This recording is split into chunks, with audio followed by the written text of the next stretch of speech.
Take your time. I don't want to. I get freaked out with all these papers. I get like.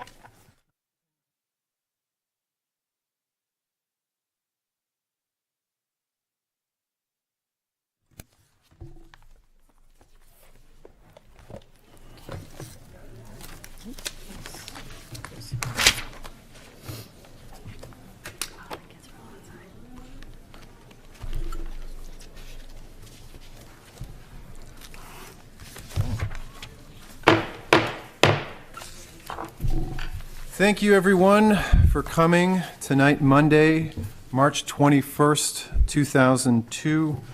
I will wait a motion to suspend the non-public until the end of the evening.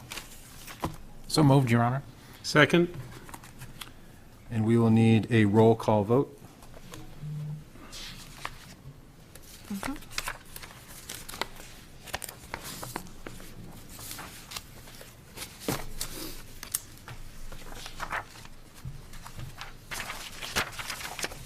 Assistant Mayor Kelly, Yes.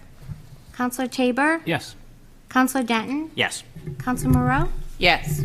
Councilor Bagley, Yes. Councilor Lombardi, Yes. Councilor Blaylock, Yes. Councilor Cook, Yes. Mayor McCachran. Yes. It's unanimous. And now in something that I still don't quite understand, we will require a roll call of attendance. Yes. Mayor McCachran, Here. Assistant Mayor Kelly, Here. Councilor Tabor, Here. Councilor Denton, Here. Councilor Moreau, Here. Councilor Bagley, Here. Councilor Lombardi, Here. Councilor Blaylock, Here.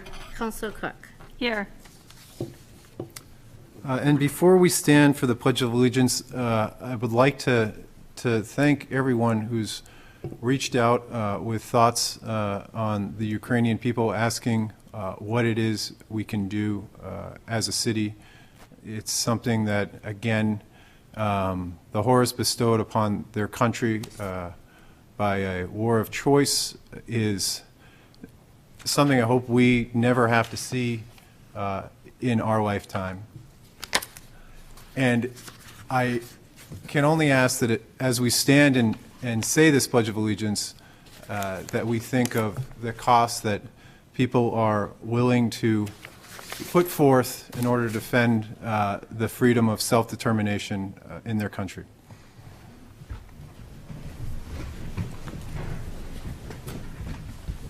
I pledge allegiance to the flag of the United States of America and to the republic for which it serves, one nation, under God, indivisible, with liberty and justice for all.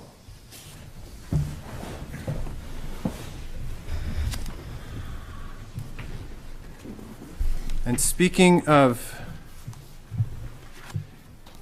independence and the fight for freedom, we have with us this evening a vocal performance by the children of St. Nicholas Greek Orthodox Church.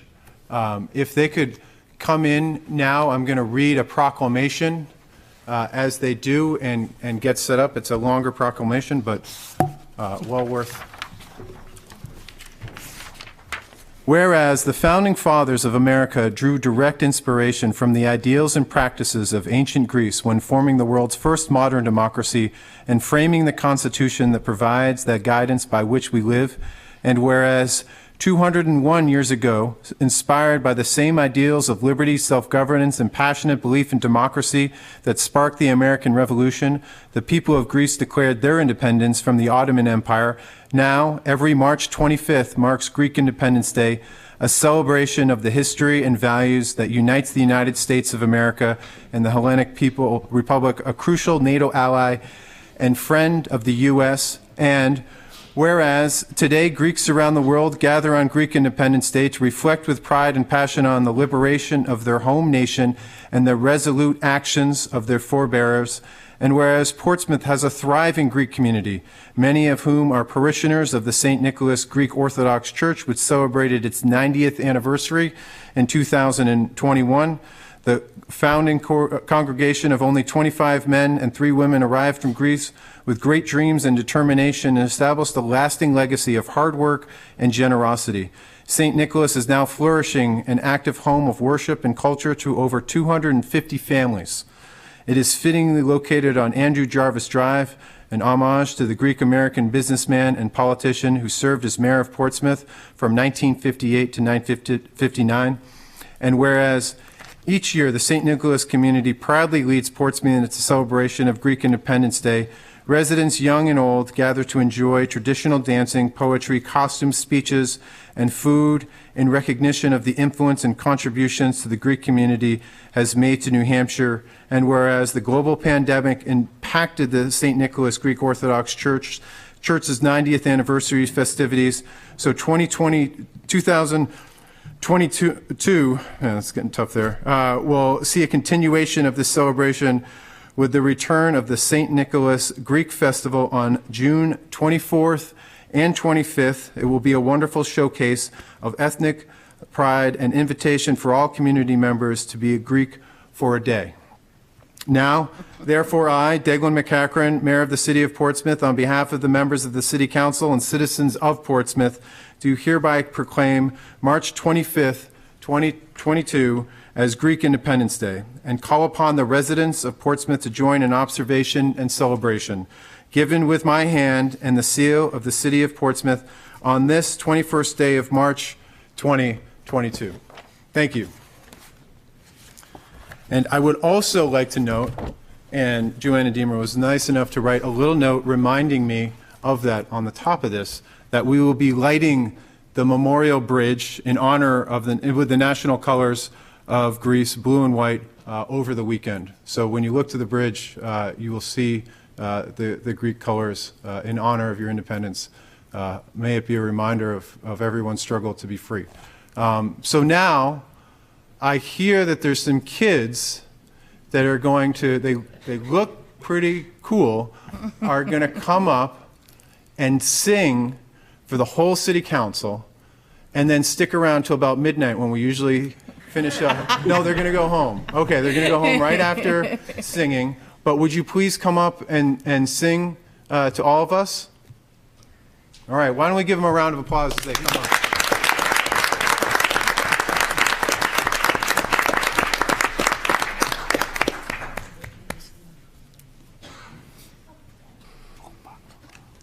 This is too cute. So cute.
Great job, guys.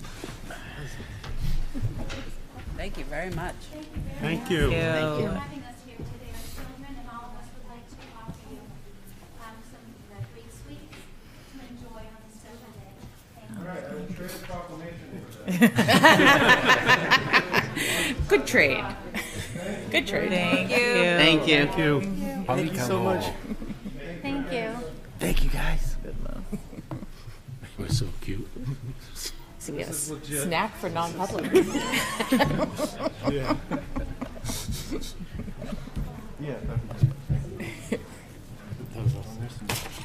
I'll bring this on. I can.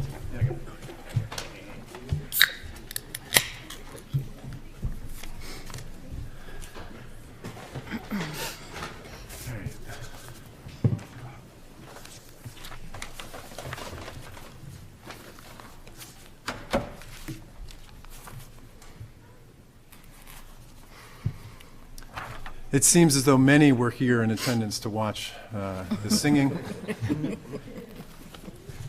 So we have, next up is the acceptance of minutes, and there are none for this evening. So on to the recognition and volunteer committee reports. We have first a recognition for the fire event on February 25th, 2022 by Jason and Tristan. Jason and Tristan, are you here in the audience this evening? Mr. Mayor, I know that Assistant Fire Chief Bill McQuillan is here. Well, I'm going to read out what, in case, let's see, is it possible to, it seems it would lose a little bit of the impact if they are not here to receive it. We could postpone this. Could we Mayor. postpone it to the next, we'll postpone it to the next meeting, and want to highlight, but the TL, or the thing that I learned when reading it is baking soda puts out fires, something that a 12-year-old knew, and maybe I knew it when I was 12, but I forgot about it. So if there's any grease fires out there, I don't want that to wait for 2 weeks. Use baking soda on them. So we will celebrate Jason and Tristan in 2 weeks. So next up is the recognition of John Kavanaugh for his efforts in raising awareness of the humanitarian crisis in Ukraine. I know that John is within, he's here with us tonight, and had been on, I think you signed up for public comment, but I would ask to suspend the rules and bring John to say a few words, and then I had a few words to say in response to that. Second. John, would you mind coming up and speaking a few words on the work that you're doing? That's a great place. There's a microphone right there. And okay. Well, thank you very much, Mayor and the City Council, for the invitation. Very happy to be back in Portsmouth, my home. I'm originally from Bedford, but Portsmouth has been my New Hampshire base of operations for the past 20 or 30 years. I do feel a little like Rip Van Winkle, because when I was here and was active in politics, Mayor Foley was in your seat, and worked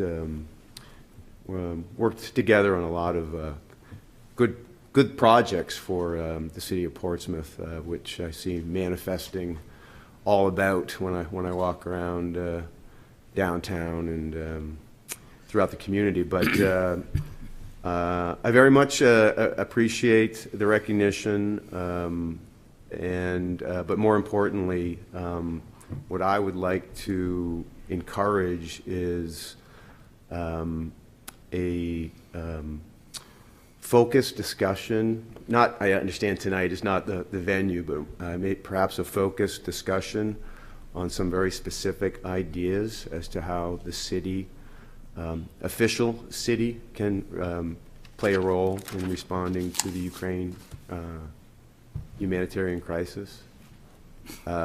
There's also a lot of opportunities for the citizens of Portsmouth to play a role, and individuals and businesses have stepped up, and that's sort of spontaneously happening, and it's a wonderful thing. But I do have some very specific ideas about how the city might be able to be engaged, and I'm happy to meet in a different venue, perhaps in a private session, to articulate some of those. We don't have to ideas. discuss all of them right here tonight, but the reason that I asked you to come and the reason why I'm going to give you this key is that as soon as John made it out of Ukraine and safely back to the United States and then to Portsmouth, his first thoughts were how does he rally the support of Portsmouth, New Hampshire, and citizens concerned at large in helping coordinate efforts to support the refugees, but also those that are still in Ukraine, as I understand your partner is to this day. So our motto in Portsmouth, and it came from a leaflet in 1923, is the city of the open door. It's fitting, I think, for this. Doors are easy to close, especially in times of trouble, in times of trepidation. When things look rough, it's easy to close your door to those situations. But John has decided that as soon as getting home, his idea was how does he open more doors and how does he convince other people to keep their doors open in what will be a either way, if the war ends if the war ends tomorrow, it's still a horrific event that has displaced nearly 10 million people at this point. So I appreciate, the city of Portsmouth appreciates your work, and I'm going to come give you this coin and let it be the first of many conversations we have on helping the Ukrainian people. Right on, Mayor. I appreciate it. Thank you, John.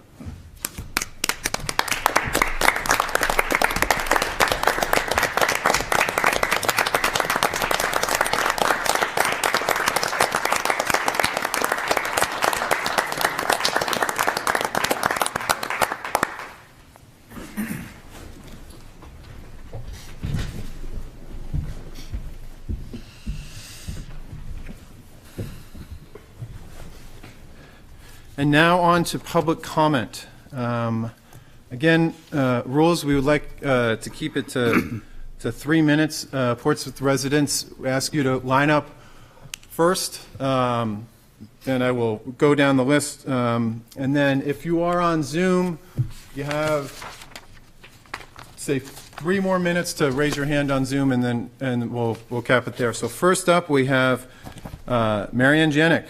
Please approach.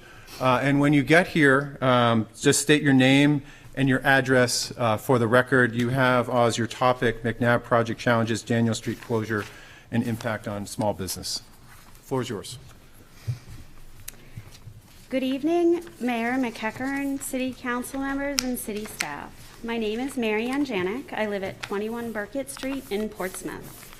I'm an owner of a small business downtown called Cali Bee, located at 21 Daniel Street across from Moe's. I opened my retail business on May 15th last year. Moving in, I knew a large development project next door would impact a new business, but I had no idea how much and for how long. I will share 2 key challenges recommending solutions. First, I would like to acknowledge my gratitude to the city staff for their empathy and their efforts to help me through this tough time, resolving issues as best they can. The first issue is communications. Although the point of contact for the abutters is Christine LeBlanc, the CFO at McNabb, this process is not effective. Not necessarily a fault of her own. The problems are a lack of clear ownership for issues, causing delays and very little resolution. We need a third party to help resolve these issues.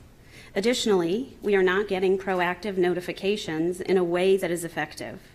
We get technical information that is not actionable. We need to understand what is coming so we can adapt appropriately. I recommend a weekly impact review to allow us to ask clarifying questions and prepare accordingly. The second issue is the safe passage of pedestrians, tourists, and residents that want to pass my storefront and walk safely onto Daniel Street. This has been an issue from the beginning and continues today. I've been blocked by various massive construction objects, cars, trucks, trash bins, piles of dirt, granite blocks, and more, as you will see in the photos that I have submitted. I am even more concerned as we face the Daniel Street reconstruction project. I'm asking for 2 things. The first is a protected throughway. People must be able to safely pass my storefront.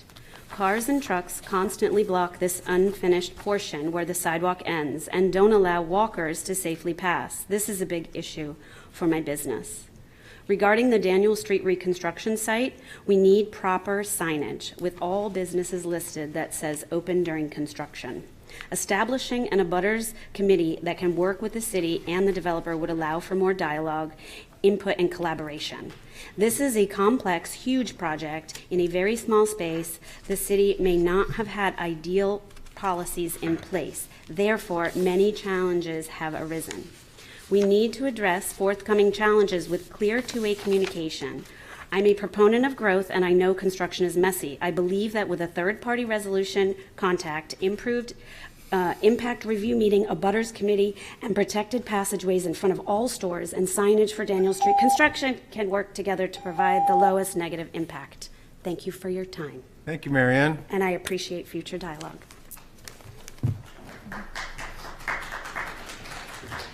That was eloquent. We appreciate that we hold clapping on any issue in city council chambers. Next up, we have John. You're on here. Do you want to come up and say anything else, or we'll carry that over to the more private sessions? I think it's best to start with the private session. Okay, sounds great. Next up, we have Rick Beckstead on the topic of demolition committee. Good evening, Rick Beckstead, 1395 Islington Street. Just last week, I was kind of reminded of something that kind of left off. April 29th of 2021 was the last time that our demolition committee had gathered. There were some strong recommendations, and from that point on, we have heard nothing.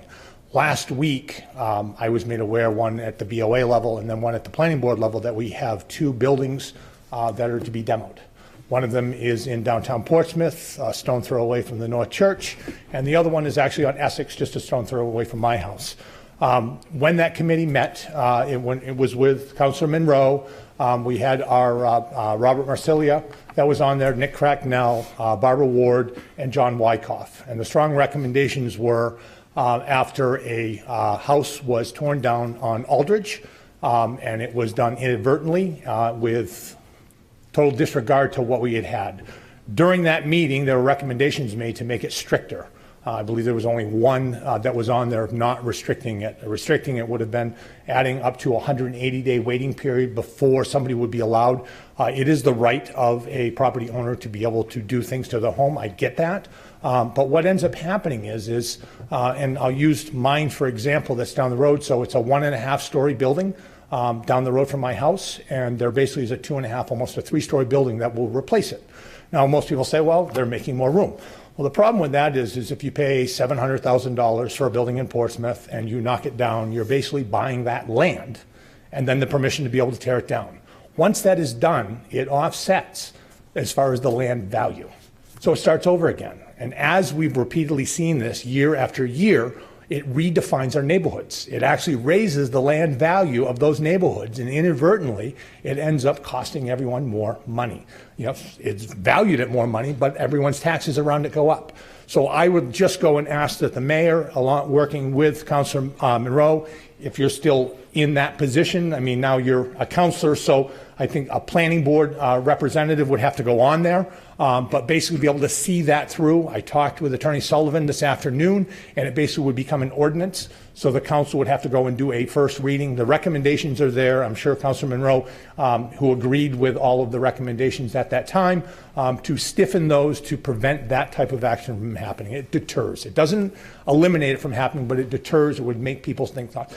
Redefining our neighborhoods is key to everything. Once you redefine those, I've been a part of a lot of actions that have taken place over the years, one of them down the road from Mayor McEachran's, and it got nasty.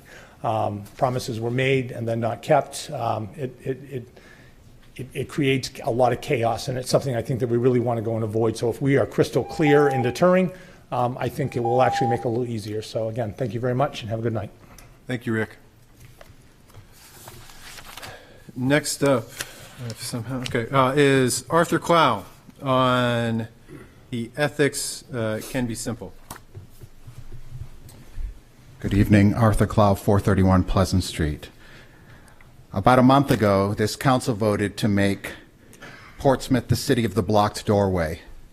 This city council ignored the 85% of the downtown businesses, which are not restaurants, and you decided to make Portsmouth's downtown into an outdoor eating extravaganza at the cost of businesses being able to have customers that can go downtown and park. If you're going to get your sewing machine repaired, are you going to go to the downtown, to the one store downtown that repairs it with no parking around, or are you going to probably take it somewhere else? This city has put itself into a legal predicament by choosing one industry over another. And people knew that it was wrong. Prior to the February 22 vote, in response to a long-term downtown retailer, John Tabor assured him by email, Joe Kelly should recuse herself, and I would bet Sullivan has advised her on this. I've heard multiple people who are against the ethics complaint that I put in still say that there was a conflict of interest. Here's the conflict of interest. You own a business, it sells food, it's a restaurant, you're renting out the city property, you're voting for paying less than what the city manager said. The taxpayers are paying the rent essentially because you've taken a discount.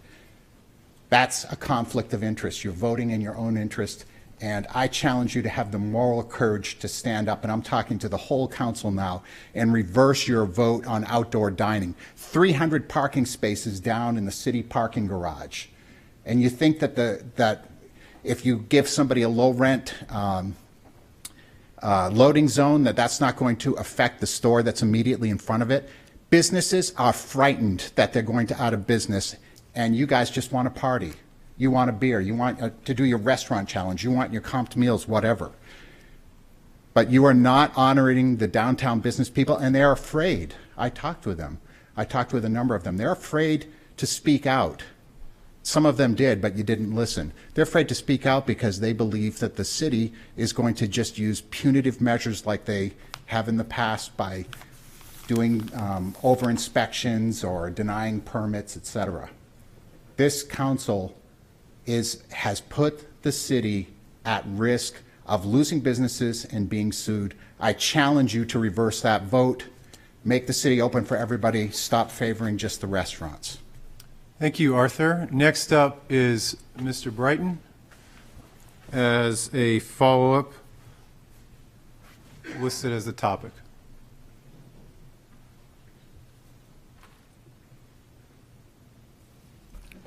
Mark Brighton, South Mill Street. I'd like to say, point out that the mayor and the city attorney, or whoever will do this review of the complaint, are supposed to act more like a grand jury than a judge and jury. The ordinance reads, if either the mayor or city attorney feels that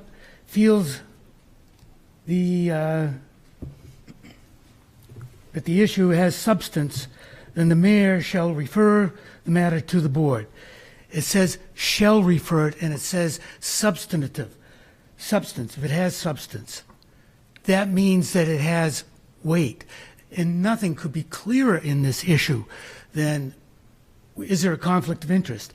It needs to go to the ethics board and let them make a determination. If it comes back, that they find they have a finding of wrongdoing, then at that point the city council can take in any mitigating circumstances. Mr. Clough and I are not looking for heads on pikes. Big fat apologies would go very nicely and go a long way. Once upon a time, the city attorney would give a nice presentation on what a conflict of interest was. In front of the planning board, he once said, I believe it was in 2016, maybe October, you should all be purer than Caesar's wife. If you have to ask yourself, should I appear or not appear? Should I recuse myself or not recuse myself? My advice is, don't vote. The last part aren't his exact words, but I kept on going too long, Bob. So. He has also stated on numerous occasions that ultimately the decision to vote is up to the individual. No matter what advice they get, it is up to the individual. They are responsible for their decisions. It's that simple. And again, big fat apologies would go a long way. Thank you, Mark. Next up, we have Josh Denton. As a reminder, any counselor can also enjoy speaking from the lectern as a public comment.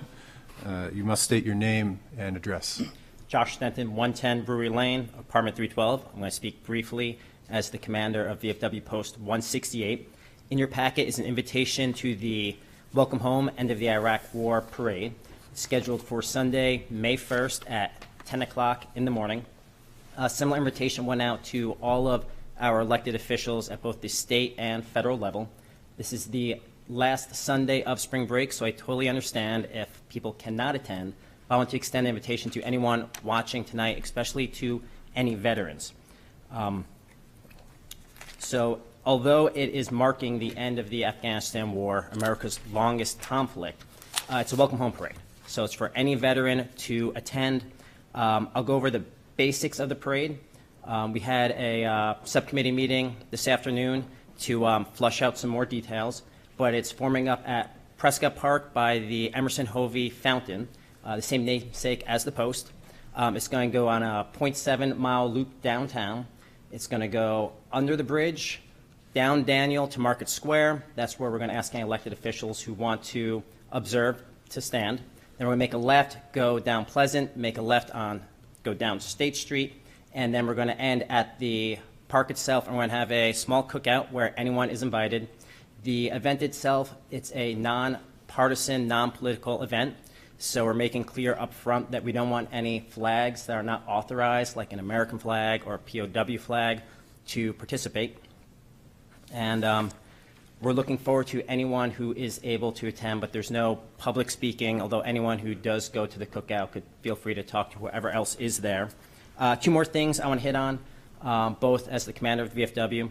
First is the Disabled Veterans Tax Credit. This is for any veteran who's watching who has not applied to the VA for benefits. Organizations like the VFW are here to help you apply to the VA, so please feel free to reach out. And the second one in the packet is an application from Laura Lee Godfrey. She's actually the Post's nominee for a Eagle Scout of the Year program where she could possibly get a $5,000 scholarship. She's applying to the Sustainability Committee. I'm the longest serving non-continuous member of the Sustainability Committee, excluding the current chair, and she applied to that committee, and I think she would do a wonderful job on it. Thank you. Thank you, Josh, both to your service to Portsmouth and to your country. Next up, we have Esther Kennedy with the topic of, I think it says, God knows. Is that what it says? I was being late coming, so I had someone sign me up. Well, you, Mr. Brighton. You certainly are, even now. Esther Kennedy, 41 Pickering Ave. I come before you tonight because tonight you have a really important decision to make, and maybe you've already made it. I was very active in getting an audit committee put together. And that committee, one of the reasons I spent time and energy on it was because it was time for a change. We had the same auditor for 28 years. Now, I do not know if there has been anyone that applied, but I know and have read thoroughly numerous times the RFP. I was active when there was public meetings, and I was active before, when I was a counselor on that committee.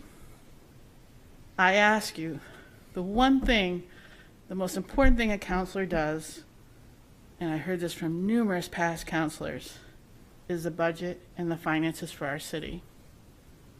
I ask you to take that serious.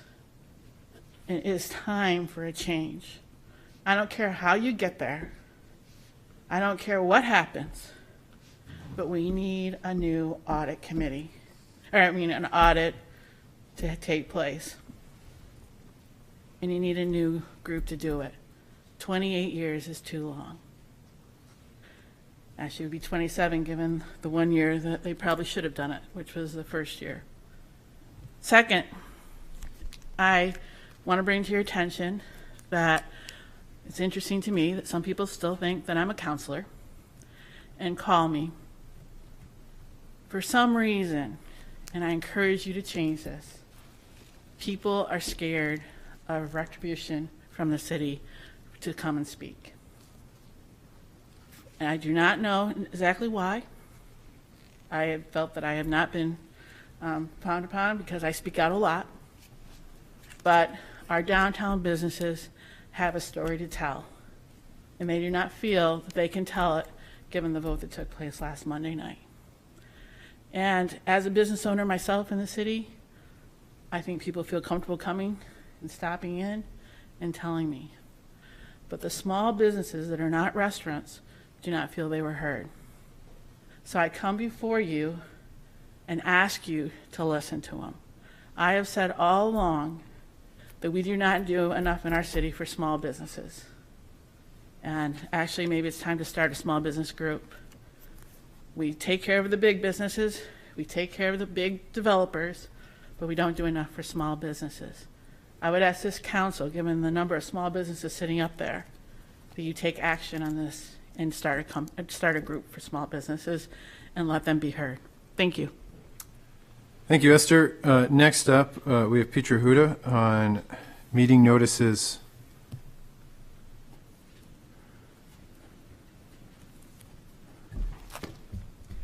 Good evening, Mayor and Council. Peter Huda, 280 South Street.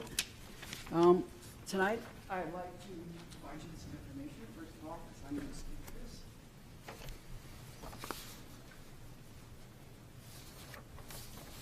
Oh, as you all know, I wrote to you last week and requested the subject for the non-public meeting. When I did that, I hadn't received a response, and I understood why. So my question is, and Mayor can see what I'm saying if he follows down, and tonight's meeting is also noted incorrectly. There is no RSA 91A31D. It goes to C.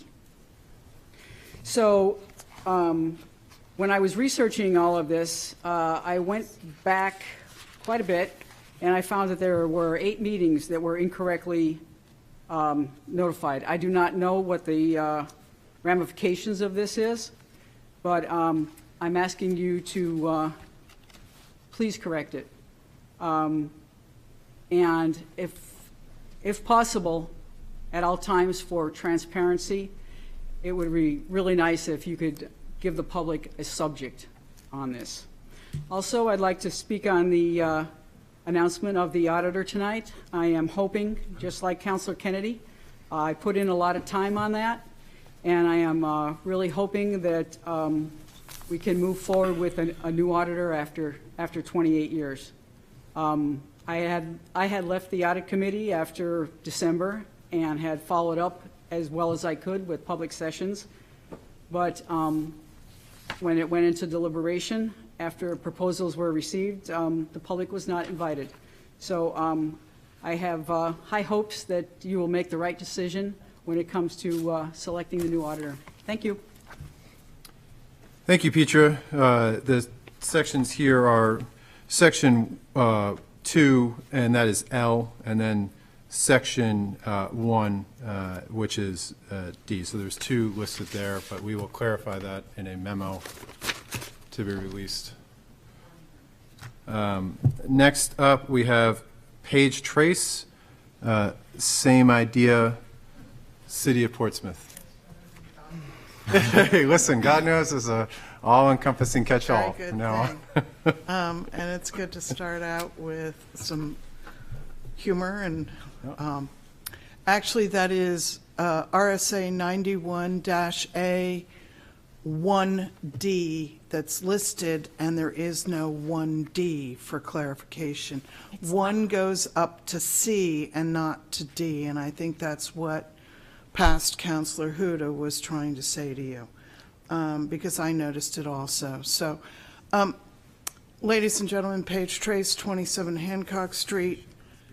First, this is a laundry list of little things, hopefully. City manager, you look like you've got to be very tired of having to constantly provide everyone with everything without people helping you or questioning sometimes. And I would remind everyone here that you work for the residents. City manager and the city attorney work for you. But I repeat, you all work for not just me, but 22,000 other people in this city. So I think the frustration that you're hearing is that in your efforts to have a great energized city during the summer, you're neglecting a silent portion of the city, and it's hurting them. It's really hurting the business owners. They don't get to have their parking space in front of their shop anymore because somebody's called dibs on that space for X amount of money.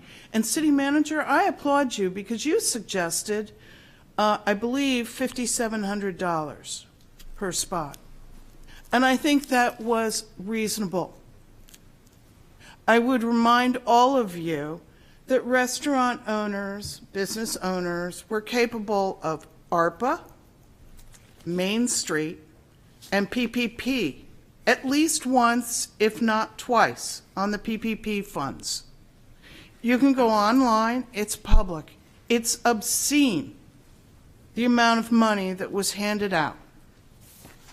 And the business owners, to my understanding, didn't get quite the same ability to have that money. Attorney Sullivan, multiple times when I was a counselor, I asked you, sir, one question or another because it was the right thing to do. And I'd come up and I'd say, I'm not really sure if I have a conflict on the HDC tonight, but please help me. Never once did he say to me, you should vote this way. And the same thing on the city council. He would say to me, if you question, if you have a question, it says to you, do not vote. Abstain from voting. And that's what I hope you will all do from now on, because I don't think it's pleasant, and I think that we need to remember we work for the residents. Thank you, Paige. All right. That is the end of in-person and One hand, Mayor.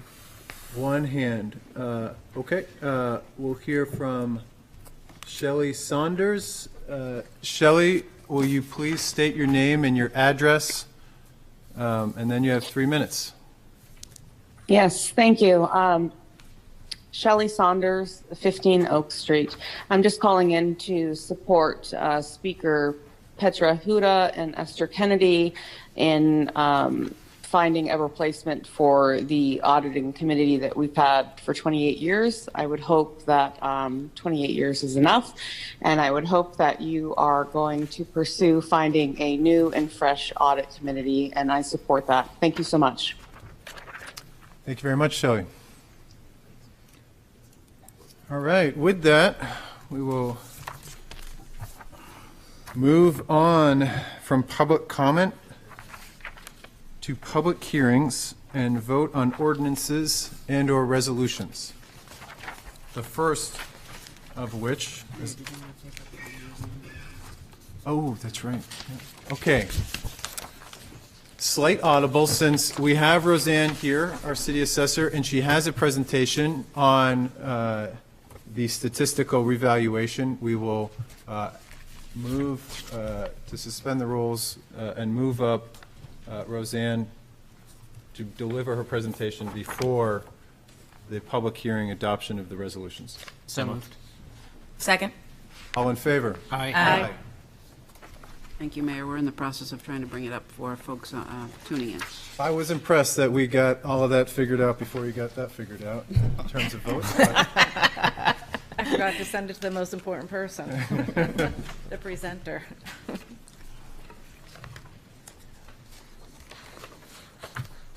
We're close. Thanks, Kevin.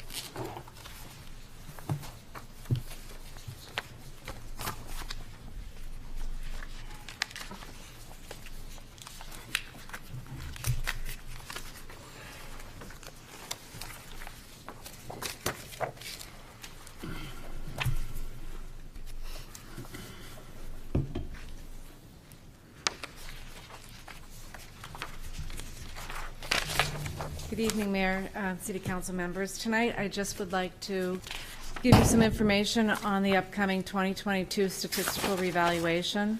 I know this is a lot of counselors' first time going through a revaluation, so I just wanted to go over some key aspects.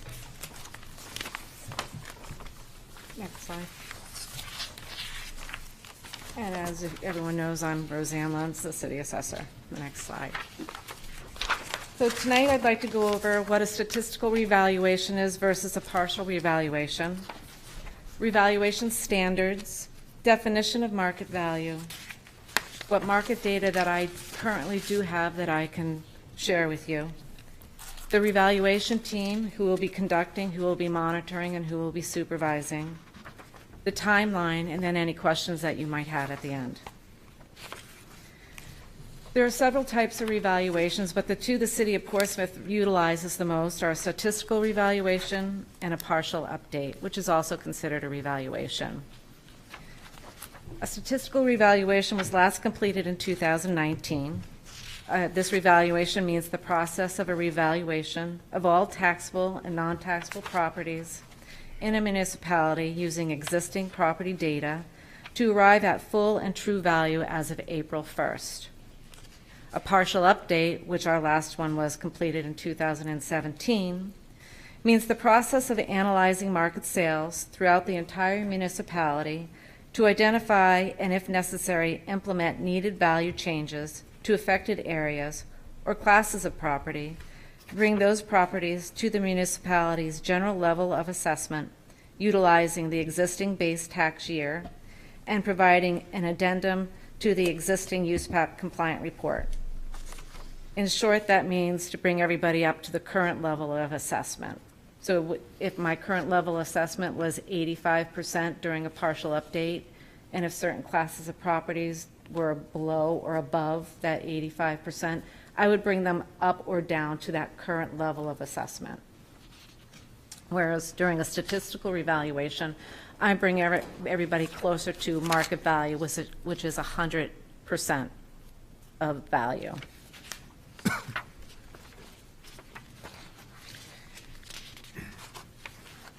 Next. Oh, thank you. Revaluation standards were adopted by the New Hampshire Assessing Standards Board. This was a result of the Sorrell decision a long time ago from the City of Portsmouth challenging how assessments were arrived within the state of New Hampshire. The level of assessment, which is the overall median ratio of a municipality, should fall between 90 and 110%. This is during a statistical revaluation. This measures how close assessed values are to market value. The DRA looks at 3 strata, which are property types, which are improved residential, including 4 families, improved non-residential, which are commercial, and unimproved property, which is vacant land. The median ratio of each group should be within 5% of the overall median ratio. This measures proportionality. Uniformity of assessment, which is the coefficient of dispersion, is no greater than 20%. This actually is how close all of our assessments are within market value to one another. So residential properties, they like to fall between 5 and 15% of each other of the median ratio. Income properties, 5 to 20%, and other properties between 5 and 20%, which would be your vacant land. And I think the first one, residential properties, is 5 to 15%. I think I said 20. They also look at what's called the price-related differential, which measures if lower-end properties are being valued disproportionately to higher-end properties or vice versa. They call this the PRD, which should fall between 98 and 103, or 103. Next slide, please. So the state of New Hampshire Assessing Standards Board adopted IAAO standards of acceptable appraisal practices and utilizes these standards to determine acceptable ranges of a municipality's level of assessment and uniformity of assessment, which is that 90 to 110% during a statistical revaluation, that COD that I just talked about, and the price-related differential. The New Hampshire Department of Revenue Administration utilizes these standards established by the ASB to analyze and measure mass appraisal performance and reports the results to the municipality and the Assessing Standards Board. So the City of Portsmouth is obligated to meet these standards during revaluation. The city will also monitor these standards during this revaluation with help from Whitney Consulting to assure that the above standards are adhered to. Next slide. How is market value determined?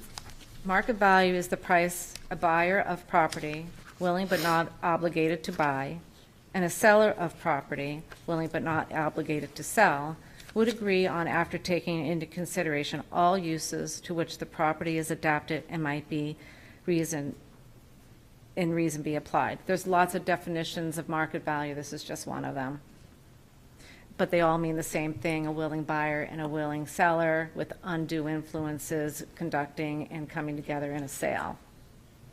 There are three approaches to value. The sales approach, which uses comparable sales of properties. We are going to use sales for this revaluation from April 1st, 2021 for residential properties, and we'll go back 2 years for commercial properties, so April 1st, 2020. And we also look at the income approach.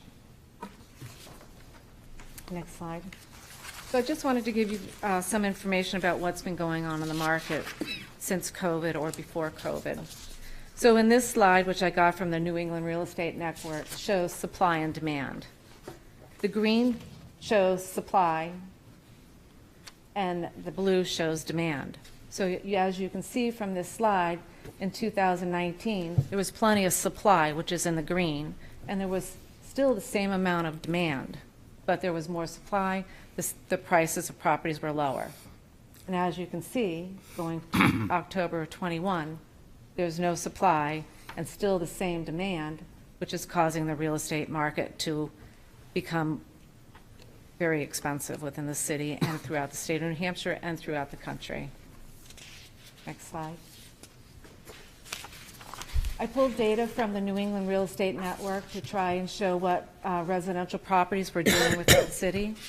And I went back to 2018 and I got the median sale prices of residential properties. As you can see, these sale prices have been going up substantially. Since 2019 to 2021, there has been at least, I think it's been about a 15 to 20% increase. And you can see even for the first 2 months of 2022, it's equal to the full year of 2020. If you look at the median sale prices of single-family homes, which is the top chart, you can see that that has been going up. So today, the median sale price within the city of Portsmouth is $693,000 for a single-family home. The last time we did a revaluation, it was around $465,000. The median sale price for condominiums has increased, but not as fast as single-family homes. And then if you look at the median sale price of mobile homes, it has increased also, but not as fast as single-family homes. Next slide. I also wanted to get an indication of what's been going on in the commercial market. I looked at the office market, which we had data for, and we looked at the industrial market. As you can see with the office market since COVID, in 2019, there was very low vacancy rates. In 2020 and 2021, higher vacancy rates, less demand for office market, in the office market.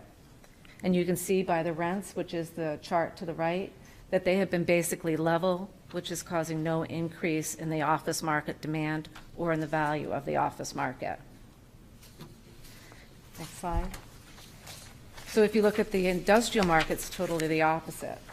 If you look at the vacancy at the bottom of the chart to the left, you'll see that the vacancy rates have been going down, which means there's high demand for the industrial properties. And then to the chart to the right, you can see that the rents have been going pretty high, from $6 in 2020 to about $11 in 2021. So high demand for these industrial properties, but we have very limited supply, causing these prices to increase. So our office market is not going to be the same as it once was for this revaluation. These rents have been staying pretty steady, which means that the values of these properties will not be increasing like they had in years past. Next slide. So conducting the revaluation will be Vision Government Solutions and Mike Torello. He's been doing our revaluations from the City of Portsmouth for the past 5 years, very familiar with Portsmouth, and we work very well with one another. Utility property we'll be looking at with Brian Fogg. We have used him in the past to revalue our properties within the city. And I'll be supervising the revaluation along with Whitney Consulting, who will be helping me go over everything that is presented to the City Council in the future, and also to look at the values going forward that will be sent to the public, the taxpayers. Next slide. So this is our tentative timeline. We've had a startup meeting just with Vision. We will be having another startup meeting with the Department of Revenue at a later date. Right now, we're in the sales review process, looking at commercial and residential properties and analyzing these sales to determine where they're falling in comparison to the current market. I'm holding a presentation to you tonight. We'll be field reviewing all these sales and all the properties that will be going through this process in the revaluation, which will be starting in June 2022. This will be ongoing until around August when we send out preliminary values.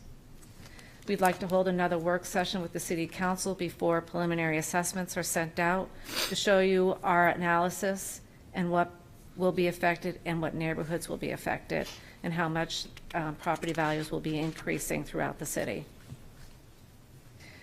After that, we'll be sending notices to taxpayers on their assessments. We'll be holding hearings starting sometime around August through September. Final notices will be sent out if there's any changes to preliminary values the week of September 26th. I'll be doing the MS1, which is the valuation to the state of New Hampshire to come up with the tax rate for the City of Portsmouth based on our new values. The tax rate will be set in October, and then tax bills will be hopefully mailed out sometime around November. And thank you, and any questions?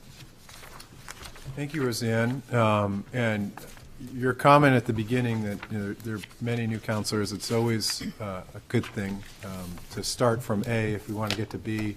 There's many new homeowners out there, many people that have found themselves in maybe a different financial situation, and they're looking at their taxes and their valuations more closely. So I appreciate the work that has gone into this and the many opportunities that we will have to understand this more fully going forward. But I'll open it up. The Assistant Mayor and Councilor Cook. Is that a hand? Okay, that was a hand. And then Councilor Tabor. Thank you. Quick question for the council and for people at home. Right now, what is the percentage of our property value based on residential versus commercial, and what weight do those two categories carry? I believe we were about, I don't have the exact number in front of me, but I believe we were about 56% residential to 45% or something, 50-40 or 60-40, something like that. That's going to shift this time. There's going to, that will be shifting this time. The residential values in Portsmouth are very strong compared to the commercial property values in Portsmouth.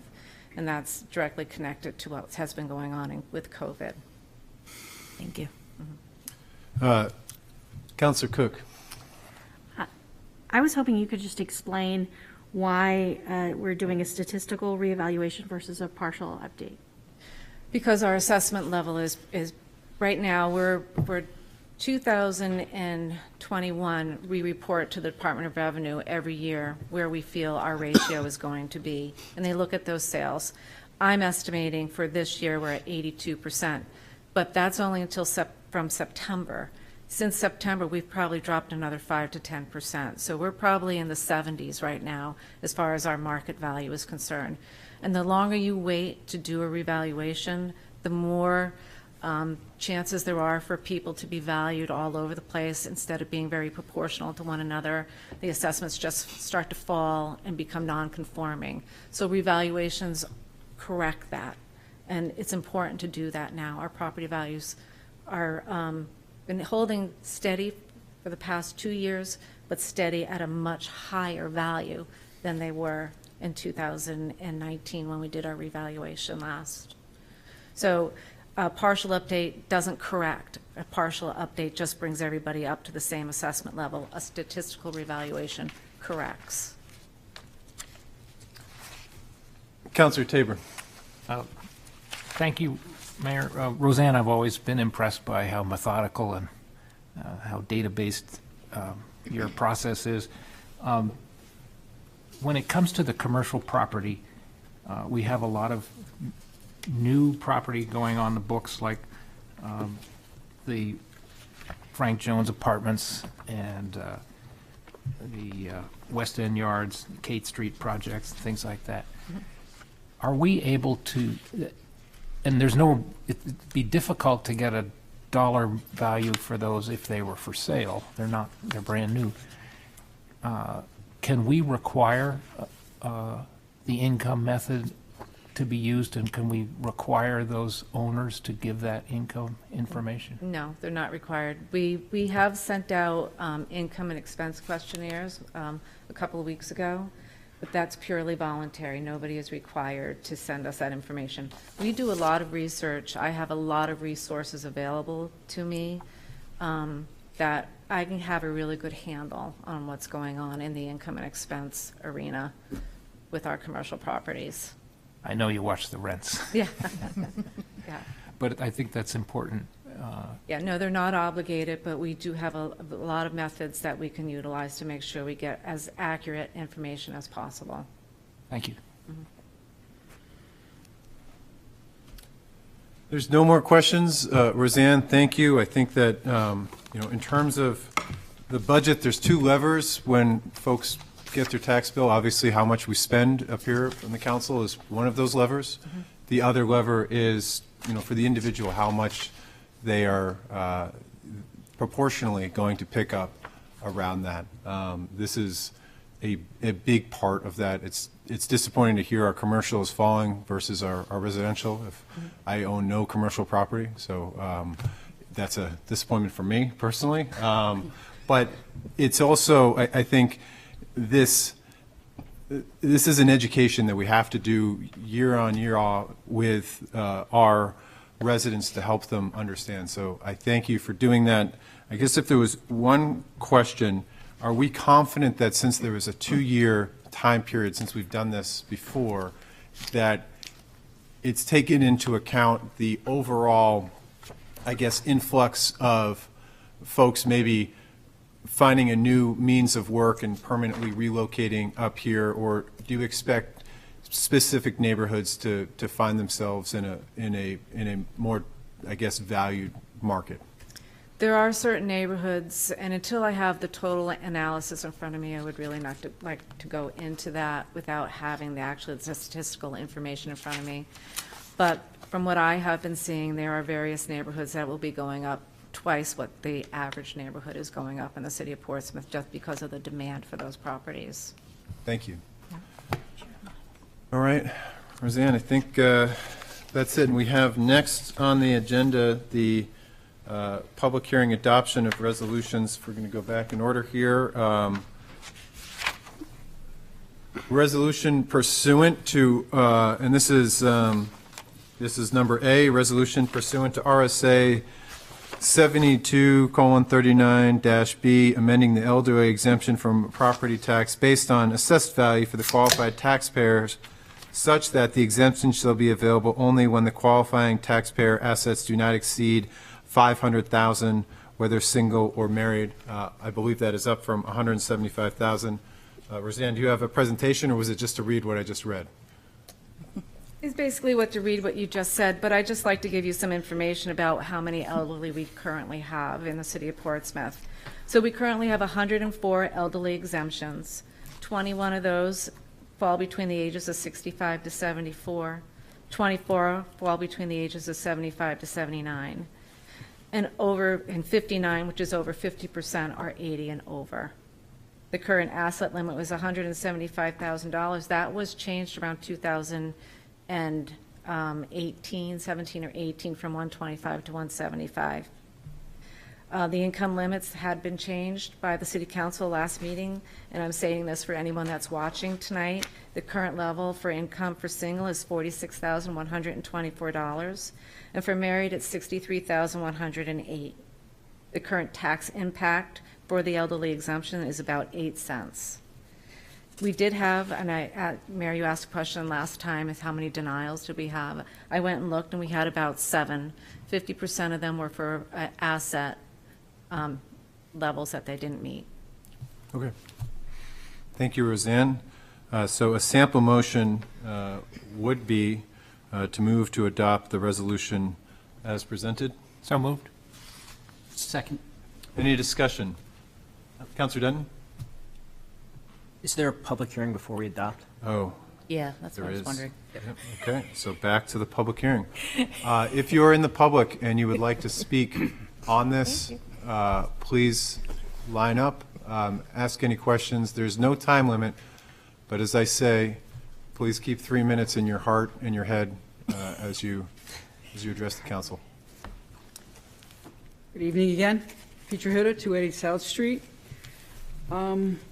I was anticipating Roseanne's presentation tonight and hoping it would answer some questions that I had in looking at this. I did a little bit of research as far as the new amounts here, and I'm I guess requesting some more information as a taxpayer who would be affected by this. How many taxpayers is it estimated that would fall within the new limit? And my reason for asking that is this would probably make Portsmouth the highest in the state for assets.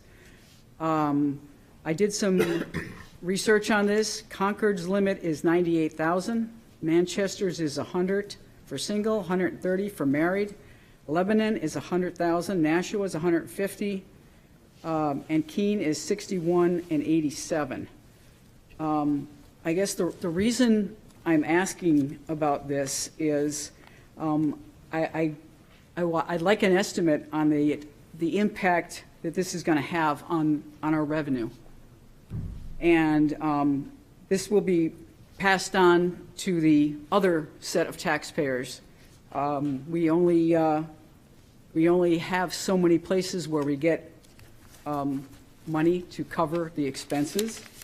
And my first question would be how many taxpayers would be impacted, and what is the revenue impact as we put this forward?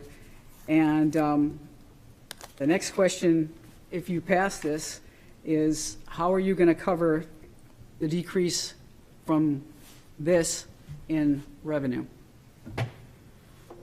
And the last thing I guess I'd like to remind you is when we decrease the revenue in one area, we have to make it up in another, because the only other place is property taxes. And that goes back to the same property owners as we're talking about with this. Thank you. Thank you, Petra. Any other public comment? Any other questions? I will, oh.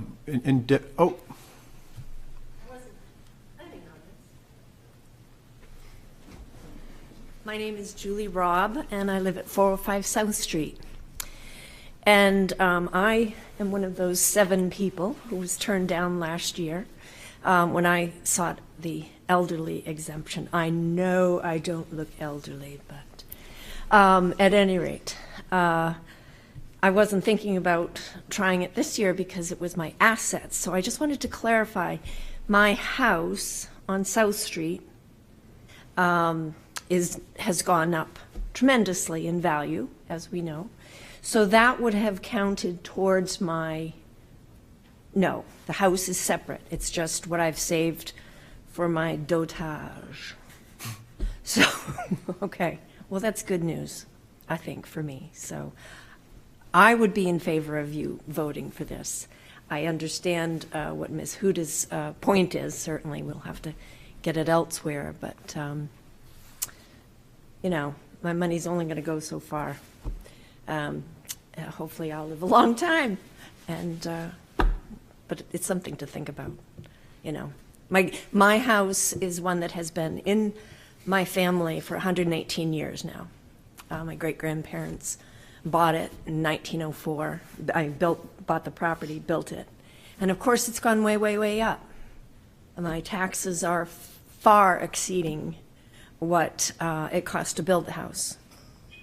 And my efforts to utilize my asset, to the vacant lot that I have at the back, that was turned down last week by the ZBA. So I've got to put my thinking cap on and come up with something else creative. So please be careful. Please be gentle with us old folks. Thank you, Julie. I know you're quite young. Any other, Councilor Bagley? I guess I do have a question that former Councilor Huda brought up. Do we have an estimate on the impact to the overall taxes, or I guess that's really difficult to predict? I don't know. There would be no way to predict that. I would have to know how much everybody's assets are in the city of Portsmouth in order to predict if they would qualify for this or not based on the asset limit. I mean, I don't even think the census would report on anything like that for me to be able to get the information from to even estimate it. So I guess thank you. Maybe it's a question, maybe it's a comment. If we do this, and I think we should because of what Julie just said, you know, it's important to keep residents in their home, that they don't get pushed out. If for some reason we pass this and it's overly burdensome, is it something that we could revisit and lower next year to say 300,000 or something like that? Or how, what is if we went too far, is there a way to kind of come back? So I'll take this. It's there are two qualifications to get a discount on your home. No taxes, but a discount in terms of the value of your house being reduced. That is taxed on. So there's a limit in terms of the reduction. We increased that. It was last council term. We increased the total deduction that you get on a property. We increased that. We increased this year already the limits. Roseanne, am I making a mistake here? Or am If you don't mind. Okay. We didn't increase the amount off the house. We were going to wait to do that until the revaluation, but what we did change were the income levels last time, increasing them. So, sorry, what I meant is the previous council in the last 2 years. We increased the total percent off after Councilor Tabor, I think, was who brought it up. But if somebody has their assets increased, what we noticed, or what I've noticed, and I think many going door to door, when we told people about the program, they said, "Well, I qualify because I'm only living on Social Security plus, you know, a small amount of money that I draw down to make up for that every month in order to pay for expenses. But I have, because I want to live, as for another 20, 30 years, I have to make that money go as much as it can. And so to have the income limit where it was at 175,000 before didn't really account for how people are, moving away from pensions into 401ks and drawing down over a retirement, and that was being held against them to see if they actually qualified from an income standpoint. And so this was to try to align to that, to keep more people in the homes that they've lived in, knowing that the revaluations are likely going to be more impactful this year than previous. It's always possible that we would reduce it in future years. I would say it's tough to put genies back in the bottles, and this would be one of those genies. Thank you. Councilor Blaylock? Thank you, Mayor. I think it's important to support the elderly in our community, and I just want to make sure our houses can't get jobs, right? They can't. I think I've heard you say that before, Mayor. But I think for that reason, and I know most people's houses' evaluations have gone up, and that is adding a cost for them to stay in those homes. So I think it's important that, especially we support the elderly in this case. Thank you. Any other questions? Any others? I haven't closed the public hearing, I guess, so, and you would have a right to speak to the next one. So Councilor Huda, if you have another, or former Councilor Huda, Petra, if you'd like to return. If I may just answer partial of Councilor Bagley's question. In our PAFR, it gives us the Portsmouth demographics, and I don't know how this would help, but 26% of our population, which is 5,862 people, are 45 to 64. That is the hard one to determine. But 13% of our population, 2,931, are 65 to 79, and 4%, 902, are possibilities over 80. And in the last presentation, Roseanne noted that that had the most population that was participating. It's still a hard thing to do, and this is kind of a double-edged sword, but I guess it would be great for everybody to know what type of numbers you're looking at here, based on the concern from Councilor Bagley. Hope that helps. Thank you, Petra. With that, Councilor Cook, do you have? I just wanted to say something. The income levels that we're talking about that we've already voted on are actually really very low income levels if you're paying property taxes in Portsmouth already. And when we're talking about $500,000 over the span of somebody's life post 65 with an average lifespan around 88 for the average person, this $500,000 is not a lot of money to make up the difference between 65 and 88, all those years. I think that this is a reasonable number given the costs of property in Portsmouth. And we don't want to lose residents because they can't pay their property taxes, especially residents who've been in their homes their entire lives. I think that it's really important for the character of Portsmouth that we consider those residents when we're thinking about this tonight. Thank you, Councilor Cook. With that, I will call for a roll call vote. Well, we need the motion on the table. Remember, we took it Oh, back. we took it back. Yes. Okay. So first, a motion. Move, if we had a motion to move to adopt the resolution as presented. So moved. Second. Thank you. Assistant Mayor Kelly. Yes. Councilor Tabor. Yes. Councilor Denton. Yes. Councilor Moreau. Yes. Councilor Bagley. Yes. Councilor Lombardi. Yes. Councilor Blaylock. Yes. Councilor Cook. Yes. Mayor McEachran. Yes. Unanimous. I'd like to note that Roseanne has previously stated that she will be accepting applications for this for an extended period of time, given that this is a new addition. The deadline is April 15th, so if you're watching at home, don't use that as a way to put it in a June, still get it in. But if you find out about this later, this is something that we are actively holding open so that people can be a part of the program.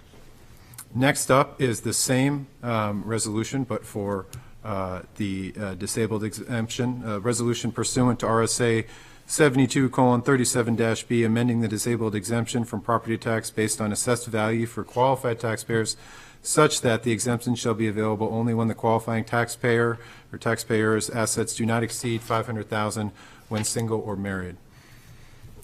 Roseanne, anything to add in terms of color and numbers around those currently qualified for this or would be qualified The income information is the same as the elderly. We currently have only 7 disabled taxpayers receiving this exemption. And currently, this exemption impacts our tax rate about 3.5 cents. Thank you. Your Honor, I would move that we adopt the resolution as presented. We still have a public hearing on this. So you caught me on the last one. Yeah. Skipped it. This was got you my back as rushing Kelly at this pointed it time. out to me. But if anybody would like to speak on this, it's the same, but for the disabled exemption. Seeing that it's the same asset levels, we will close the public hearing on that and move on to a sample motion, which Councilor Tabor was about to provide. Yes, I would move that we adopt the resolution as presented. Second. All in favor? Aye. And then finally, we have, through the work of Councilor Denton and Councilor Lombardi, the resolution pursuant to RSA 72:35, modifying the optional tax credit for service-connected total disability in the amount of $4,000 as of April 1st, 2022 on the taxes due on the residential property of any veteran who has been honorably discharged or an officer honorably separated from the military service of the United States and who has total and permanent service-connected disability or who is a double amputee or paraplegic because of service-connected injury or the surviving spouse of such a person who is not remarried. Roseanne, is there a presentation on this? No, I just wanted to go over, there are 45 current applicants that receive this disability tax credit, and the increase would impact the tax rate less than half a cent. Thank you, Roseanne. Any comments or questions on this? Councilor Denton. I have a comment. There are numerous tax exemptions for honorably discharged veterans who also own residential property. I do not own residential property. But I would highly encourage anyone who does in the city of Portsmouth to reach out to Roseanne's office. So, right, I'm going to give your number. At 603-610-7249, see if you could apply for any of them. The deadline to submit the required paperwork is April 15th. So please reach out to their office. They're great to work with. Thank you. Any other comments or questions? All in favor? Aye. Did we actually have a We motion? need a motion. Did we not have a motion on Well, that? we Oh. All right. public hearing too. as So well. moved. Oh, there's a public hearing. Anybody to speak on this? No? I'll entertain a motion. Move. Second. All in favor? Aye. Okay. Your Honor, if I could, I'd like to make a motion to suspend the rules to bring forward item 15C, which is actually my item on Prescott Park license fees. Certainly. Second. And just so. All in favor? Aye.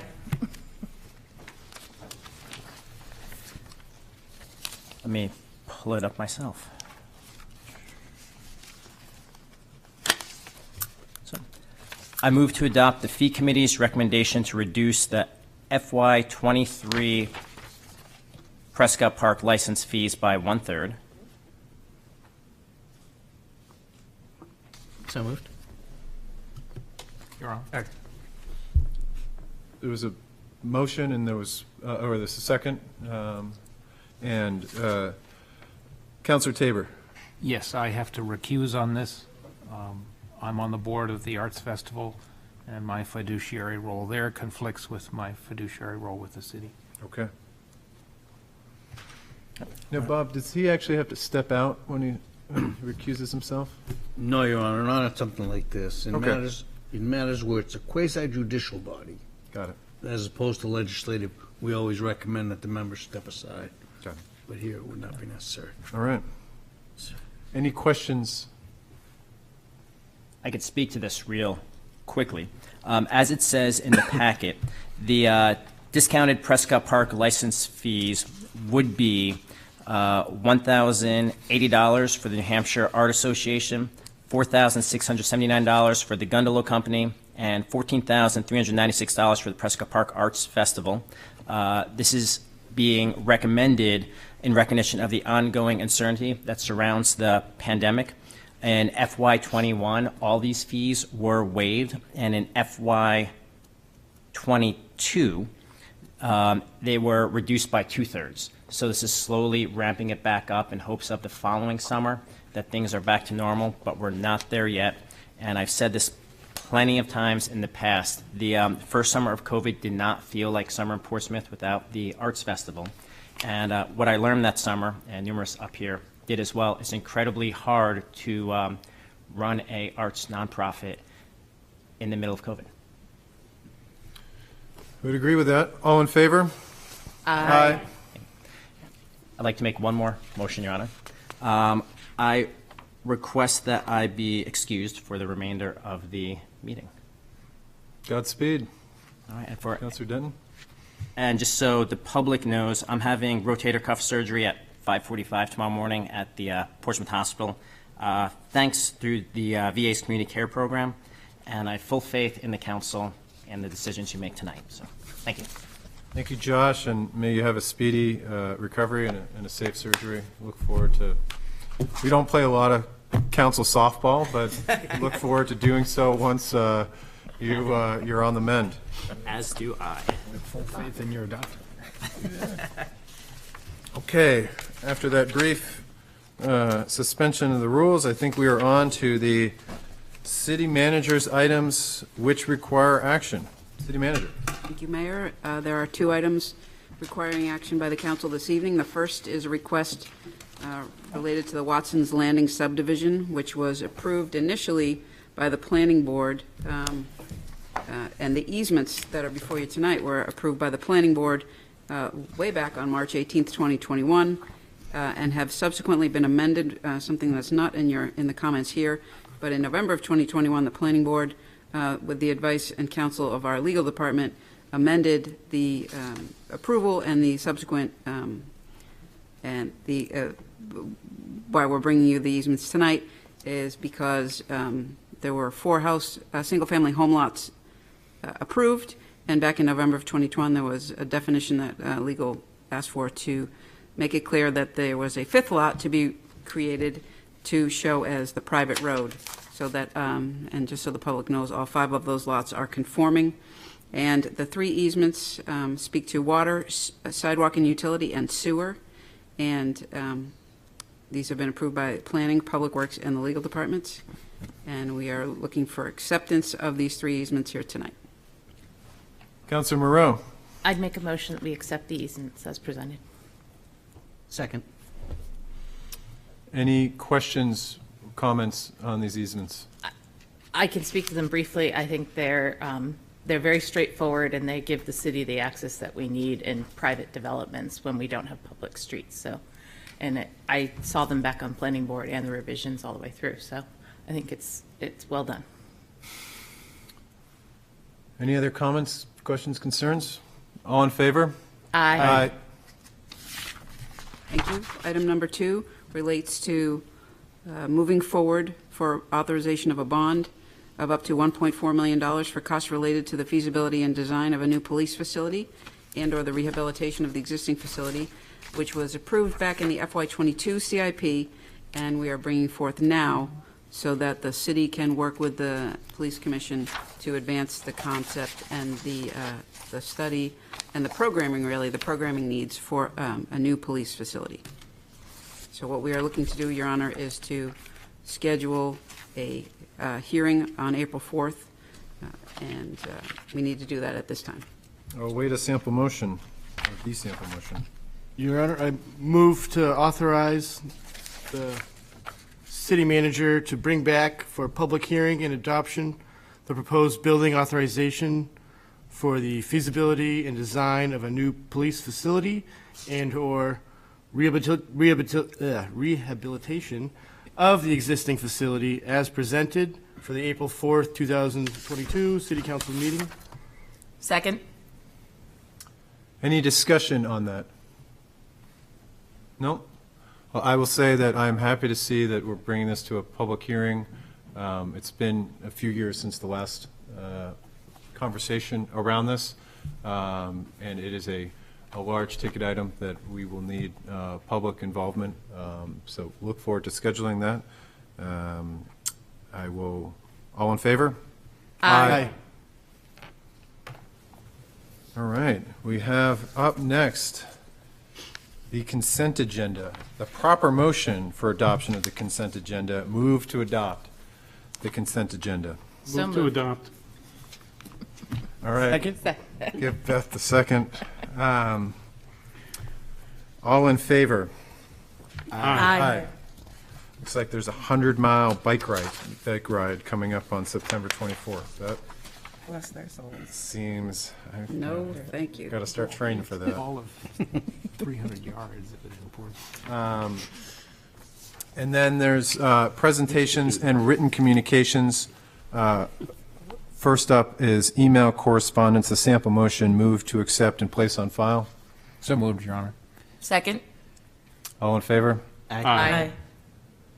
We've had the presentation from the city assessor as item B. Item C is letter from Josh Denton, Commander, VFW, Post 168, inviting both myself, Assistant Mayor Kelly, and all of us as city councilors to observe the Welcome Home End of Afghanistan War Parade on Sunday, May 1st, 2022 at 10 a.m. A sample motion been moved to accept and place on file.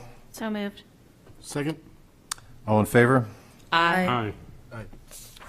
Aye. And then finally, a letter from our city manager, Karen Conard, requesting the council conduct her evaluation as per the terms of her employment agreement with the city. Now, I think we need to, Kelly, you might have to help me out on this one. There's a specific stipulation in that we need councilors that have been here a year, so it only is myself, Councilor Tabor, and Councilor Denton.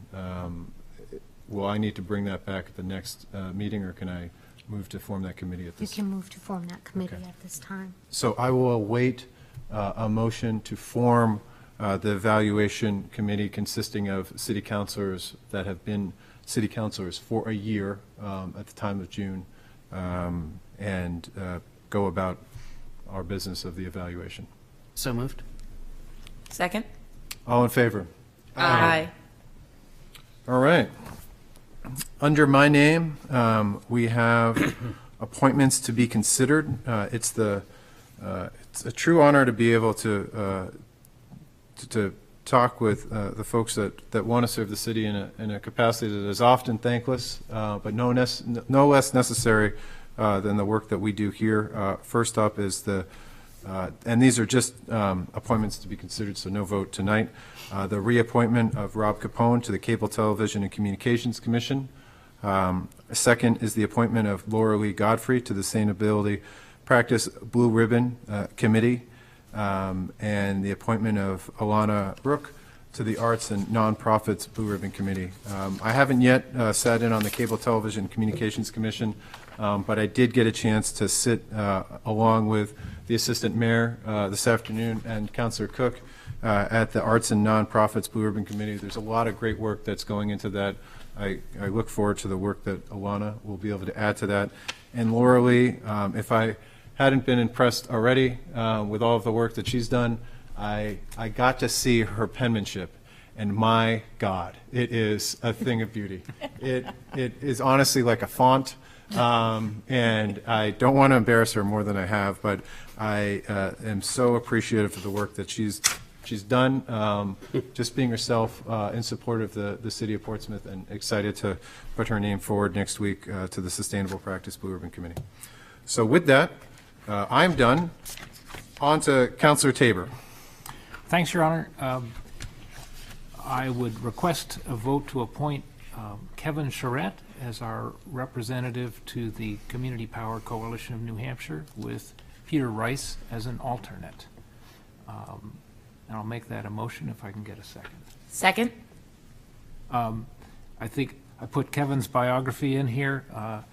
We all voted to join the Community Power Coalition, and the city attorney reminded me that our appointment as a board member needs to be approved by the council. So if we can get that vote, we'll have a voice in how the Community Power Coalition develops over the next 18 months. All right, any questions? All in favor? Aye. All right, next up, we have Councillor Cook, but he's brought in, or Councillor Tabor, but along with Councillor Cook.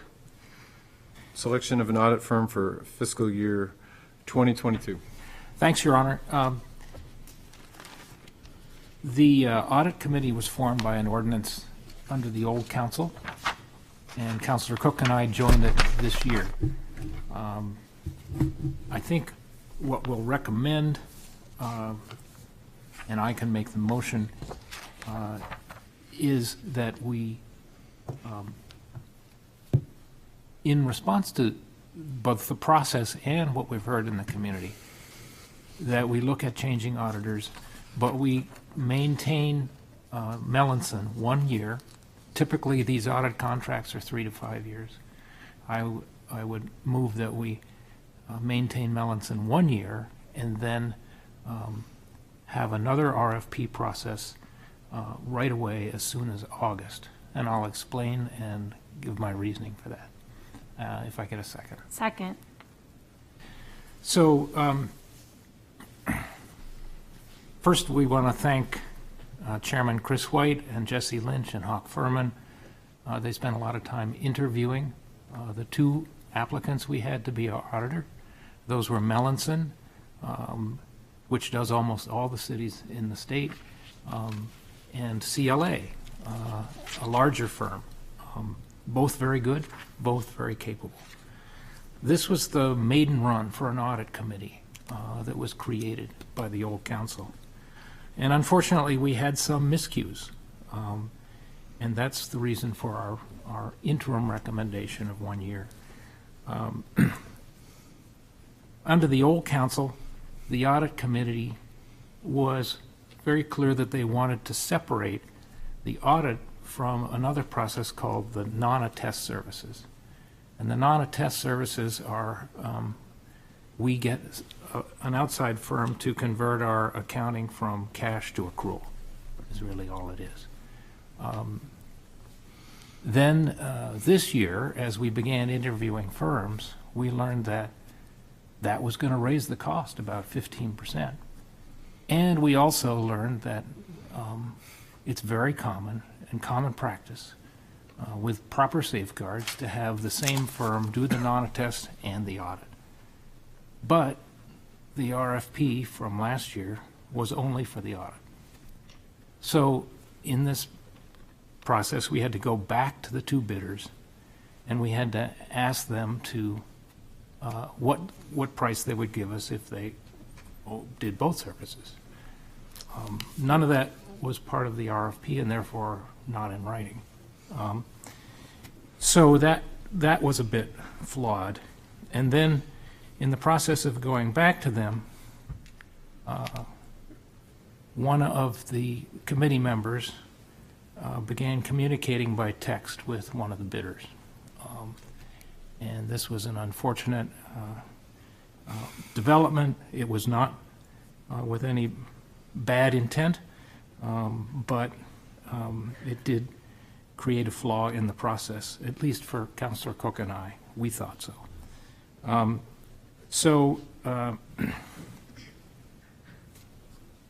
We discussed this, and I think the council has had a chance to deliberate on it.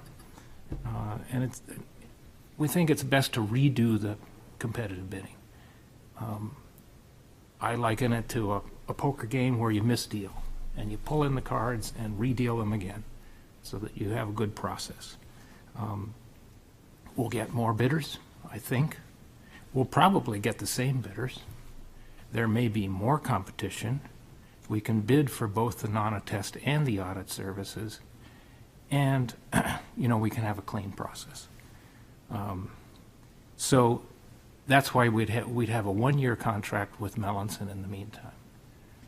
which in effect puts them on notice that we're really looking to open this up. So that would be the motion, and happy to answer any questions. Councillor Cook, also on the Audit Committee.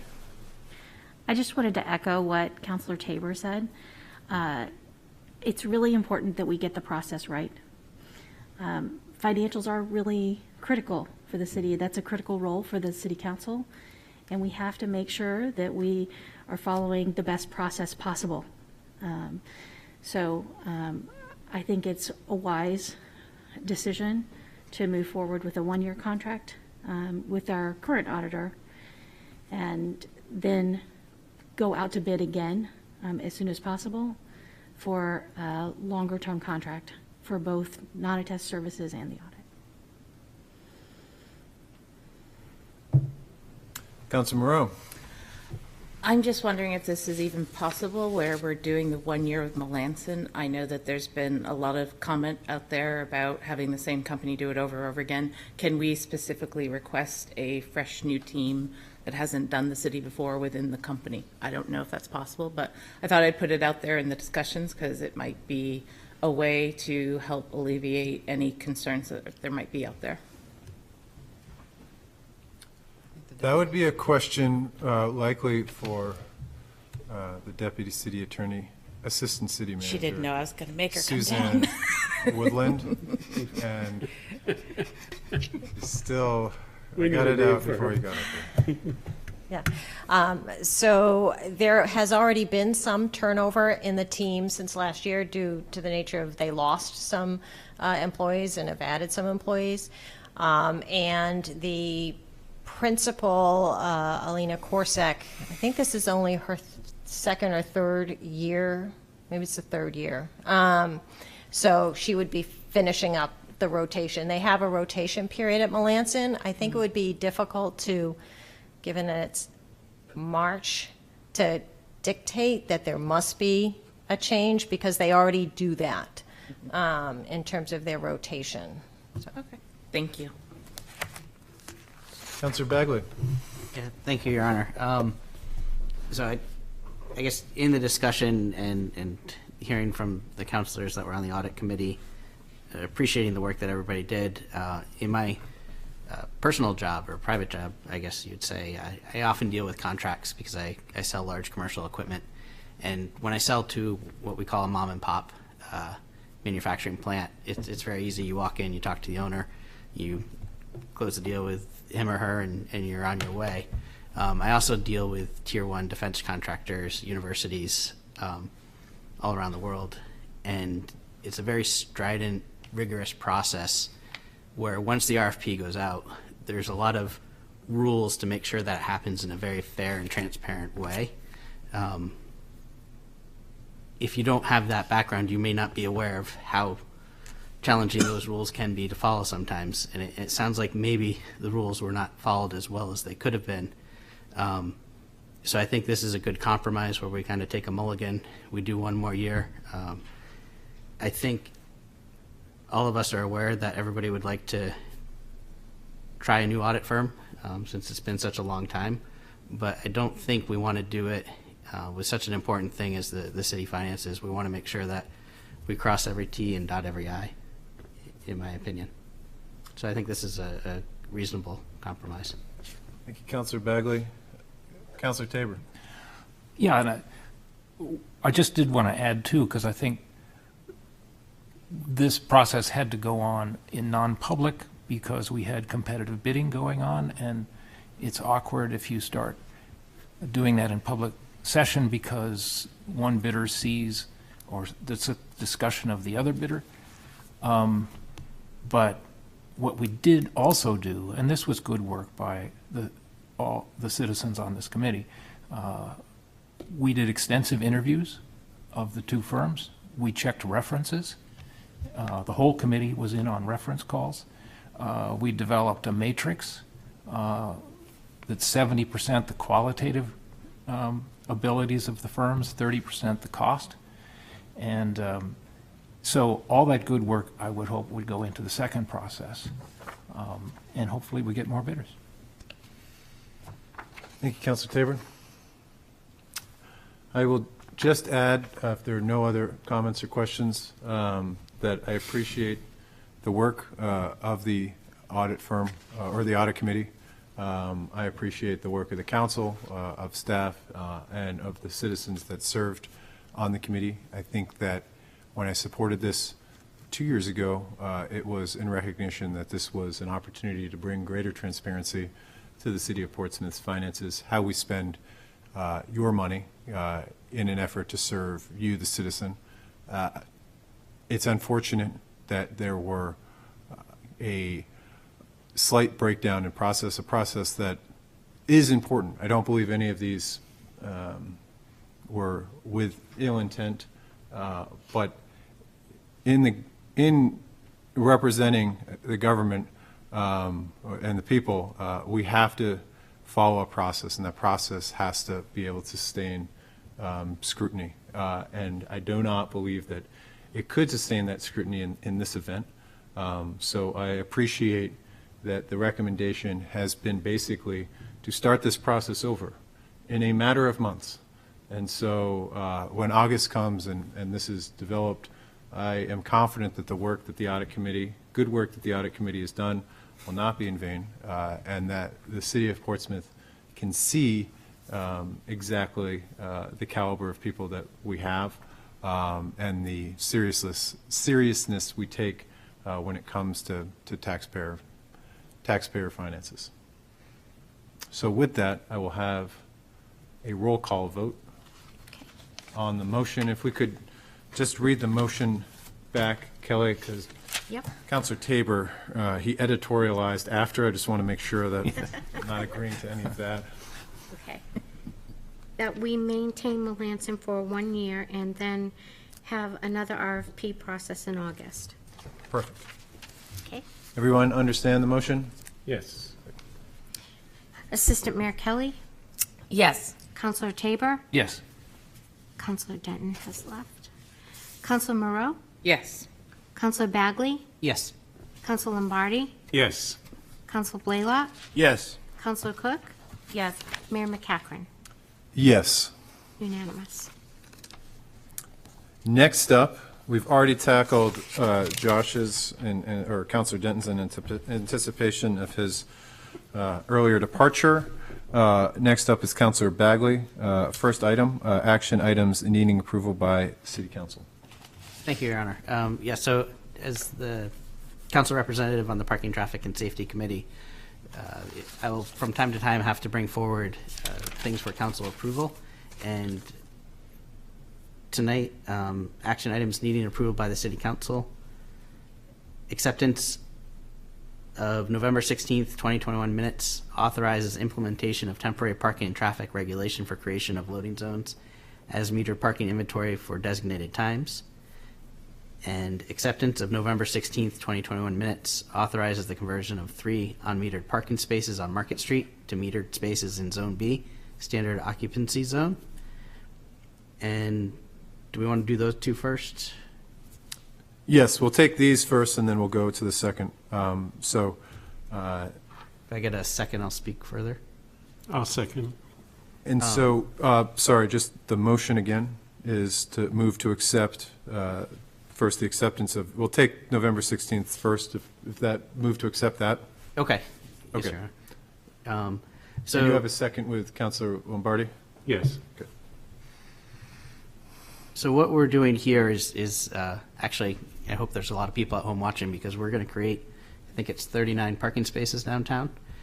The way we're going to do this is we, and by we I mean the previous council, because this happened back in November, evaluated the loading zones and discovered that after 3 p.m., quite a few of them weren't used, or on Saturdays and Sundays. So that loading zone area downtown had the potential to be a paid parking space that residents and visitors to our city could use to park downtown. So what we're going to do is create those, turn those loading zones into paid parking after 3 p.m. And on weekends. And in the packet, it breaks it down which loading zones. So it's not all loading zones in the city. they'll be duly marked with signage. But the reason we're doing this is to increase the parking inventory in town, particularly in the evenings when the inventory is in most demand. Any questions for Councilor Bagley? Councilor Blaylock, and then Councilor Moreau. Thank you, Your Honor. Councilor Tabor. I just wanted to ask Councilor Bagley, you said the evaluation was done in November on the loading zones? Did you say, did I mishear you? This was the November parking, traffic, and safety meeting. The valuation, I believe, was done in the summertime prior to that. Excellent. My only concern was that if it was done in November, that there wouldn't be a high time for our loading and everything. But doing it in the summer, I think, is very appropriate. It gives a good idea of what the usage and everything, what actually happens. Councilor Moreau. I guess my only concern when I was looking at the list of all the spaces that were getting changed over, the one on High Street, outside the entrance to the parking garage on High Street, you were going to remove, I believe, remove that altogether. My concern is that there's a proposal coming down the pike for a very large development in that parking lot right next to where those spots are, and it's going to get really tight for loading and unloading depending on what businesses end up being in there. So I just think, if you turn it into parking spots, can we then turn it back to loading down the road if that's needed, I guess would be my big question. Your Honor, if I may. That's Councilor a Bagley. perfect segue to talk about something that I learned recently, and that is the omnibus that happens with parking, traffic, and safety. And what we're doing effectively here is we're changing things in the city that require fees. And in order to do that, we need to have 3 readings. But every time we change a parking space or we change a loading zone throughout the course of the year, which happens frequently because of, such as Councilor Minot just suggested, there might be a need to adapt. We'd be constantly doing these readings. So what we do is we evaluate these things in parking, traffic, and safety. And if there's a need to adapt, we will. And then we adapt. And then at the end of the year, everything that's a change and that has become permanent then gets codified with 3 readings. So this is the omnibus, and by the council approving these minutes, gives us the ability to go out, implement the changes, see if they work or don't work, and then at the end of the year, we kind of formalize them. So it's like a test run. I like it. Yeah. Thank you. And the city manager will correct me if I got any of that. No, you got that right. Thank you. And I just add, the reason I believe that this went away from approval of minutes to approval of action items is during the conversation around the Middle Street bike lanes, that by approving the minutes, we had approved the action of the PTS and required a higher vote threshold. And so we moved away from that process last year. But it seems like it's time to move back. Councilor Tabor, and then anybody else in the... Yeah, I think this is a great way to get more parking. 39 spaces, I think, was the number. In the minutes, it said that we were going to reach out to the businesses through the EDC. I just wondered if that had happened, if we had good communication with all the businesses. That will happen. And with us tonight is our new Assistant City Manager for Economic Development, who will be staffing the EDC, and we will make sure that happens.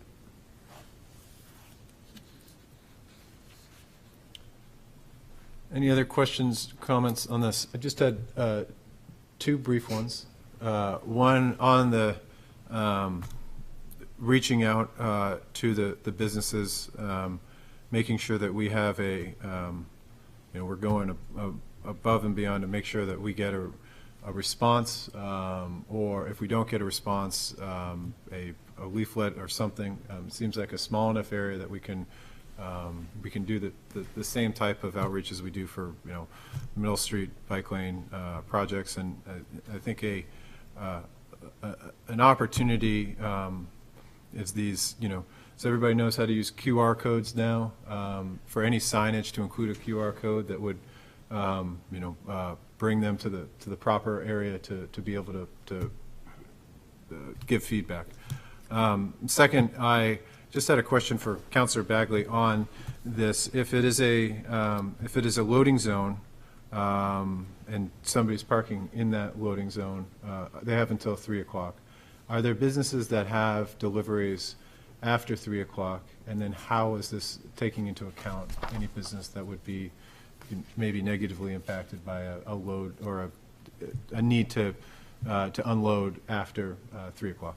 Yeah, so what happened was we evaluated quite a few loading zones. And in some of the loading zones, there's no change recommended. So what was seen there was activity after 3 o'clock. So those loading zones will remain a loading zone until it expires at 8 p.m. or whatever the current time is. And the loading zones where we didn't see activity, and it typically seemed to be about 2 o'clock, those ones now are free to park in, after, or not free to park in, but you can pay to park in after 3 p.m. So it's very selective. It looked at all the loading zones in the city, and some of them are going to cease to be loading zones because there's no activity at all, and others will continue to operate exactly the same way they did previously, and some will be in the middle where we're opening up for some of the time. So it's very targeted to the loading zone and the activity seen at that loading zone. Okay, and then when no activity, is it no activity, like 0 cars or 0 unloads, or limited activity? I didn't do the survey, so I guess I shouldn't speak to it. I can speak to that. Parking Director Ben Fletcher and his staff made sure that the affected businesses understood the proposed changes and took great strides to understand the loading zone habits, if you will, of the businesses. So as such, the recommendations are as you see them here. And what we would do is, once these are codified and put into test run mode, if you will, Parking Director Fletcher and Economic Development, Sean Clancy, will work together to message the new changes to the affected businesses in that they are in that test run phase, if you will. So Okay. they can test it out. And then, I guess finally, there's a benefit to the business in that parking spaces are now parking spaces, and people can park there, and it's not a loading zone. That's So- correct. And this might be a good time, if I may, to express, if you recall when we had the discussion about parking spaces for restaurants, we generate, I think it was just under $3,000 in revenue for loading zones by selling permits to people that use them. But the revenue generated for the city would have been on the magnitude of $150,000. So to say that we only give a discount to one segment of the businesses, I think is inaccurate, because the loading zones help stores, they help restaurants, they help residents. So as a city, we're always looking for ways to help the city as a whole, and we're not trying to target to any one specific area. We're trying to be as equitable as we can. And Ben Fletcher, our parking director, does a great job of looking at the science and how other similarly sized cities are run and what makes the most sense. So this is kind of the evolution of that. What this does is it returns 39 parking spaces to the inventory, and it also returns some revenue to the city. Thank you, Councilor Bagley. Councilor Tabor. One more question, if I could, Your Honor. How quickly would we implement this? I'm just wondering if we might be smart to give time for the notification. So are we looking at maybe 30 days out or 45 days out? Or? I can report that back to the council. It will take us some time to fabricate signs and to get messaging out. And in that time, we can start the outreach process to the affected businesses.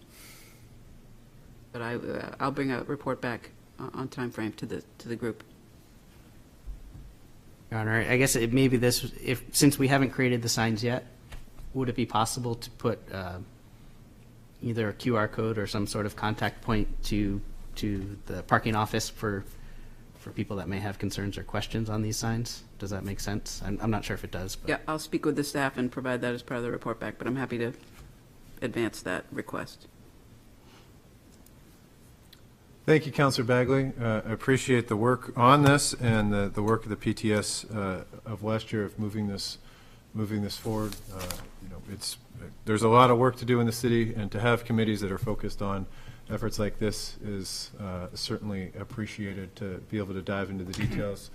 The efforts of my questions were to make sure that those that are tuning into this for the first time are made aware of the work that has already been done on that, so appreciate that. And with that, all in favor of this change? Aye? Aye. Aye. Any opposed?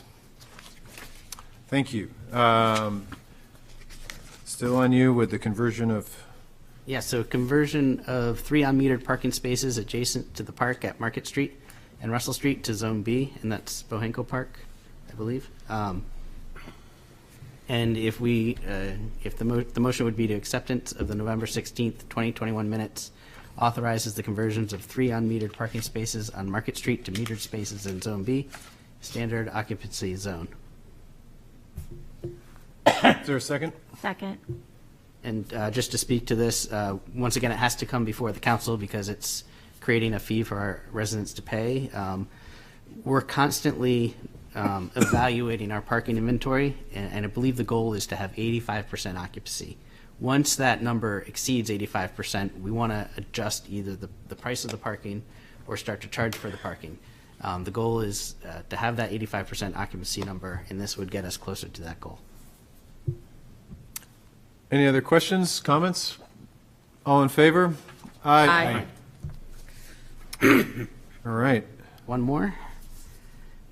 Parking and Traffic Safety Committee action sheets and minutes of November 16th, 2021, January 6th, 2022, February 3rd, 2022, and March 3rd, 2022 meetings. In the sample motion, move to accept and approve the action sheets and minutes of the November 16th, 2021, January 6th, 2022, February 3rd, 2022, and March 3rd, 2022 Parking and Traffic and Safety Committee meetings. Second. Just a quick legal inquiry from our city attorney. Yes, Your Honor. What is the legal opinion on voting to approve minutes and action sheets of meetings that we have not ourselves attended?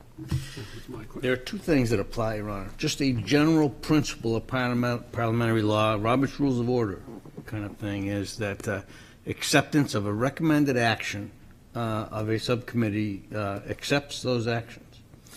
With regard to traffic and safety, the second thing, there's actually a very specific provision right in the ordinance that says that.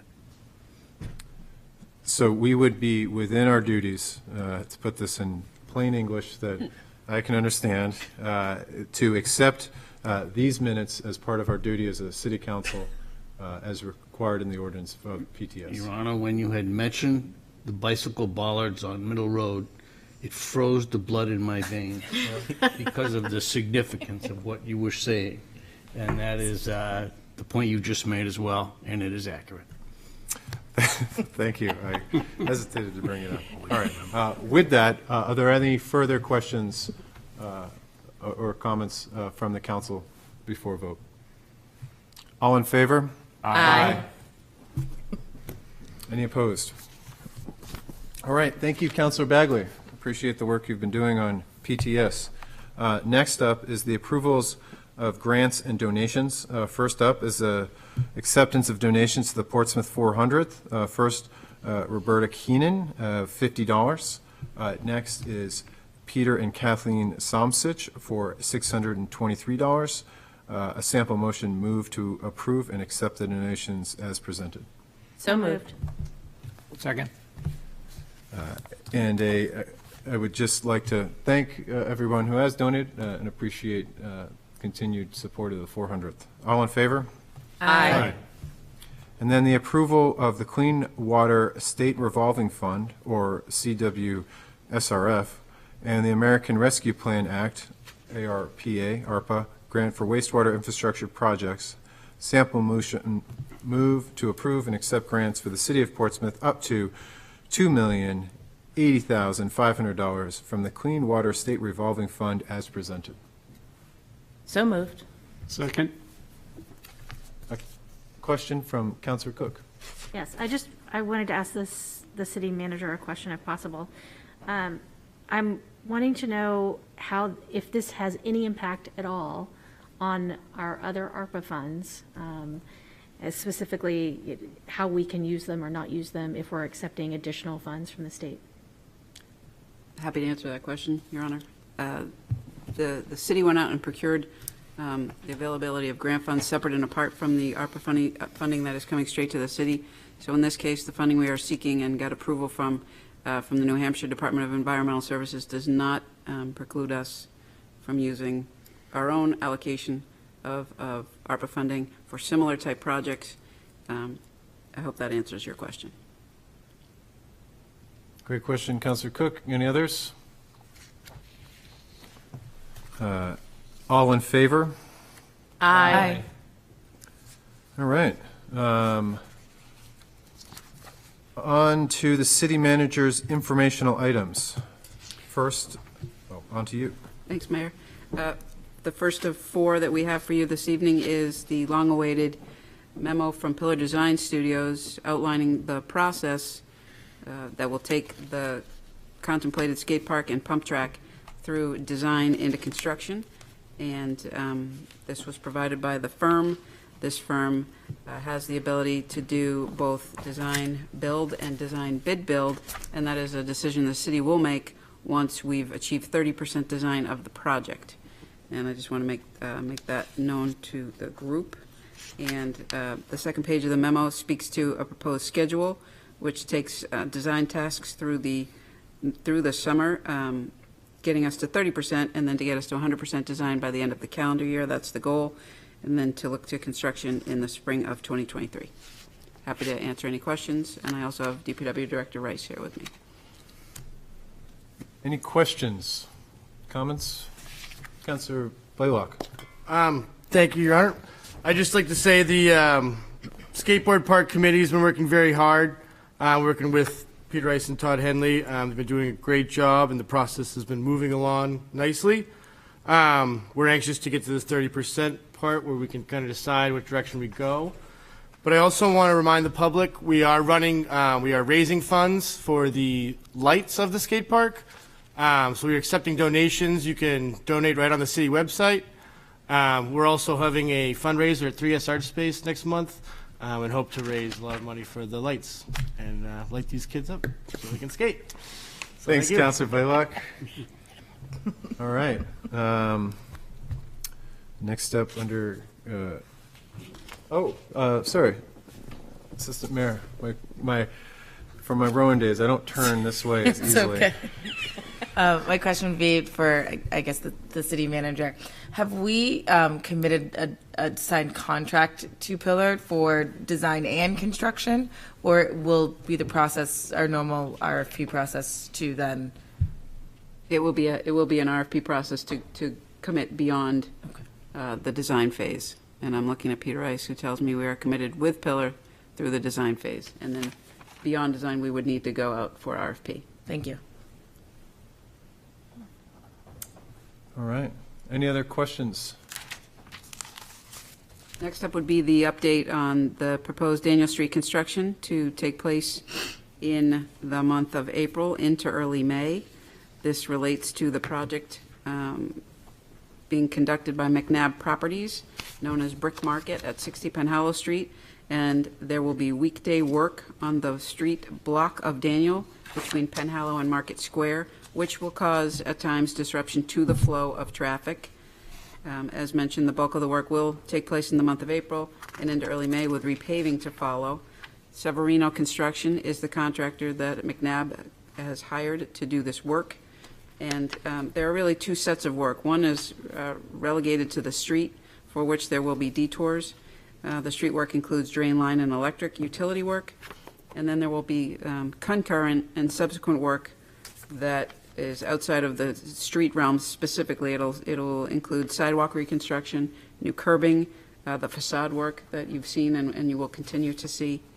So DPW Director Rice is here to answer any questions. I am happy to promote and share with the public that there will be a second public input session where the public can hear from McNabb and Severino the process that and the schedule of events, and that will take place on Wednesday, March 30th at 1 p.m. and we will provide that information and update that as it may be needed to do so. So happy to pause there and grab any questions from the council. Any questions from the council?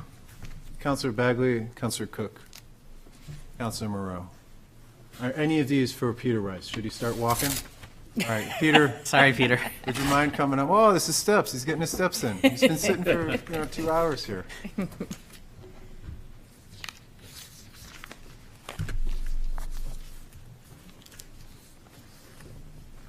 Thank you, Peter. Good evening, Mr. Bagley. Mayor, City Council. Peter Rice, Director of Public Works.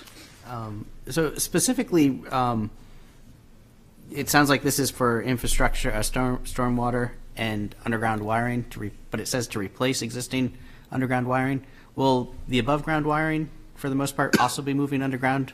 Yes. With this? So this will improve the aesthetic Yep. overall look of that street considerably once all the Yes. paint is done? Yep. Okay. That was my question. Easy. Councilor Cook.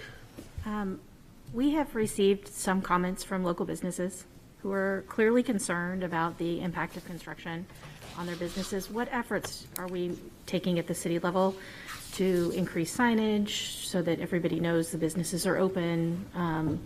And what are we doing to also help maybe mediate discussions with the contractor? So, first of all, I truly appreciate the concern that businesses have. I know it's been a long haul. It's hard to believe that, it's a project like this has gone on as long as it has, but they're actually coming towards the end of the disruption, the major disruption.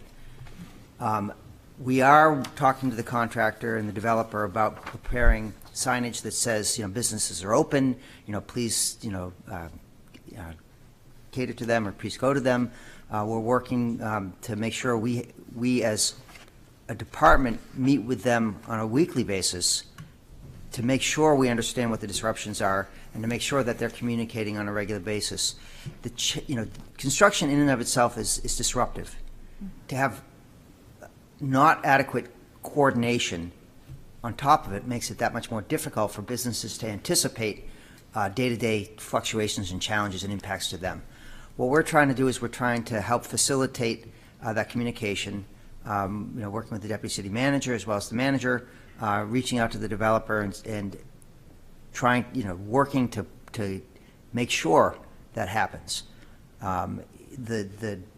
It's very disruptive, but we are getting towards the point where the major disruption is coming to a point where it's going to be finished up. That doesn't mean there's not going to be sidewalk work, there's going to be facade work, there's going to be other things going on, but the bigger impacts are going to, get done. At the end of the day, there's going to be a new section of roadway there. The drainage is going to be improved. It's going to be separating the storm sewer from sewer. So there's a benefit to the city for those reasons. But, we really understand it's been a long haul for the businesses down there, and it's been very disruptive. And we understand that, and we're trying to address that. Councilor Moreau, and the assistant mayor, and then I forgot who's else. That's it? All right. Councilor Cook really asked my initial question, but sort of a follow-up to that. One of the other sort of requests was to ensure during this whole month of April where you might have to disrupt traffic from that, can you make sure that there are clear paths to the businesses, not only the signage, but a way for people to safely get to and from the businesses while all those changes are going on? Yeah, absolutely. Yep. The temporary crosswalk to make sure that people understand to get across safely and things like that. Absolutely. Great, thank you. Yep. The assistant mayor, and then Councilor Tabor. 'cause I That's forgot. it. Thank you, Your Honor. It's a great segue into my question of, is this mostly going to affect vehicle traffic, or is this also going to affect pedestrian traffic? I know right now we just have the one side of the sidewalk. So from April 4th to the 22nd, it's going to be daytime detours for roadway. The sidewalks will be maintained throughout that time period. There will be periodic disruptions if somebody has to get up on the sidewalk to do something, but the sidewalks will be maintained throughout that period of time. We can also look at putting a temporary crosswalk to make sure folks coming up from Cali B's side can cross safely and make sure that's clear. And I'm sorry, what was the second portion of the question? I forget, so I feel like that covered the whole portion of the question. If I can add to the conversation, weather could have the impact of altering the schedule. I just want to make sure that the information Peter is giving is is based on decent working conditions and understanding Severino's schedule. Is that correct? Yeah, it is correct, but, you know, I reviewed their proposed schedule, and given the amount of work, I feel like they were conservative in that they included the potential for weather. You know, obviously, if we have a horrific, you know, torrential 30 days of rain, biblical proportion stuff, you know, all bets are off. But I'm comfortable at this time, but we're going to be doing weekly meetings, getting a feel for, you know, what their progress is, and, you know, if they're on schedule or off schedule, so we'll be able to report back. Councilor Tabor. We had a request from Cheryl Bogano at Moe's about replacing the lost 15-minute parking with perhaps some spaces on Market Street or Pleasant Street. Would we need a council vote to do that, or could staff do that? Typically, we bring that to PTS, correct?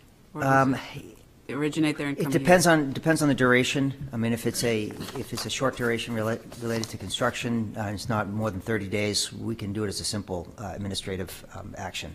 So we would anticipate that would be a simple administrative action. Once the drainage is done, which they're predicting to be from the 4th to the 22nd, the 15-minute parking spaces in front of Moe's will be reestablished.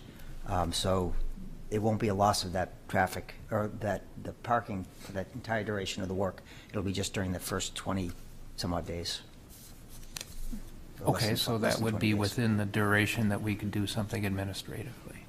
I believe that's something we could do. Okay. Councilor Blaylock. Thank you. And Peter, you did mention maybe possibly putting a sign to say that they were still open. I know I've seen those in the past when construction is disrupted.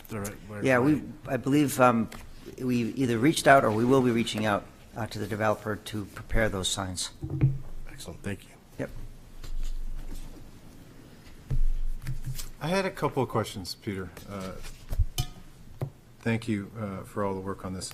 Who is in charge of this portion of the work, meaning in the street? Is it McNabb or is it the city? All the work associated with this project is the developer's responsibility. Okay. Typically, we would have very little involvement in this type of thing because it is the developer's work, other than we'd make sure the quality work that's done and they're doing it per our specifications. However, in this case, where it has been so disruptive and the communication and coordination has been as challenging as it has been, it's appropriate for our involvement to help minimize the continued challenges. So it is the developer's responsibility. It's part of their site approval to do this work.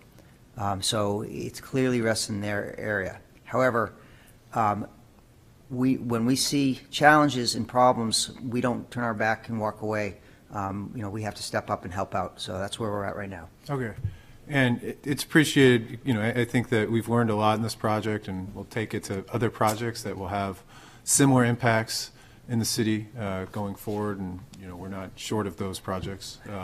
And so I think that having more of a city involvement is a positive thing around trying to make sure that the communication is happening. As part of that, is it possible to, on either the DPW portion of the website or the planning board portion of the website, have the latest updates from the developer on their schedule updated there? I understand that they currently provide email updates, but the concern I have with that is that when somebody goes to check or they hear something from somebody else, there's often conflicting reports of what is actually on the schedule for the following week. Sure, we can look at how best to do that. It's a very reasonable request. My only concern is the unintended consequence of starting to have to post other private entities' information when it's really their responsibility. However, in this case, we are involved in it. We are helping to manage a portion of the project, so I think it's appropriate. But I would have to just, obviously work with the city manager and make sure we do it in a manner that's clear why this is an exception to the rule. Okay. And then in terms of the timeline, and I think this is what kind of created some of the outreach and concern from, and I don't want to speak for any of the abutters to this project, but last time when we spoke, I think it was the 22nd in January, we discussed this work. that this work was going to occur. They were surprised to find out when site walks were occurring on private property that this work was going to occur. So I would ask that the communication from the developer, or if we're stepping in, has a time horizon that is more than a week away. And I understand that's what we're doing now, and we're stepping in order to grab that. But it's my understanding this work, from what we've stated, from April 4th to May 22nd or April 22nd? April 4th to April 22nd is going to be drainage work. Okay. And that is going to be a full road closure during the daytime. On the weekends, it'll be fully opened. At night, it'll be open. After that, it'll be a partial road closure, so lane of traffic will be maintained. Some of the parking will be disrupted while they install the underground electrical. That'll be till May 12th, I believe.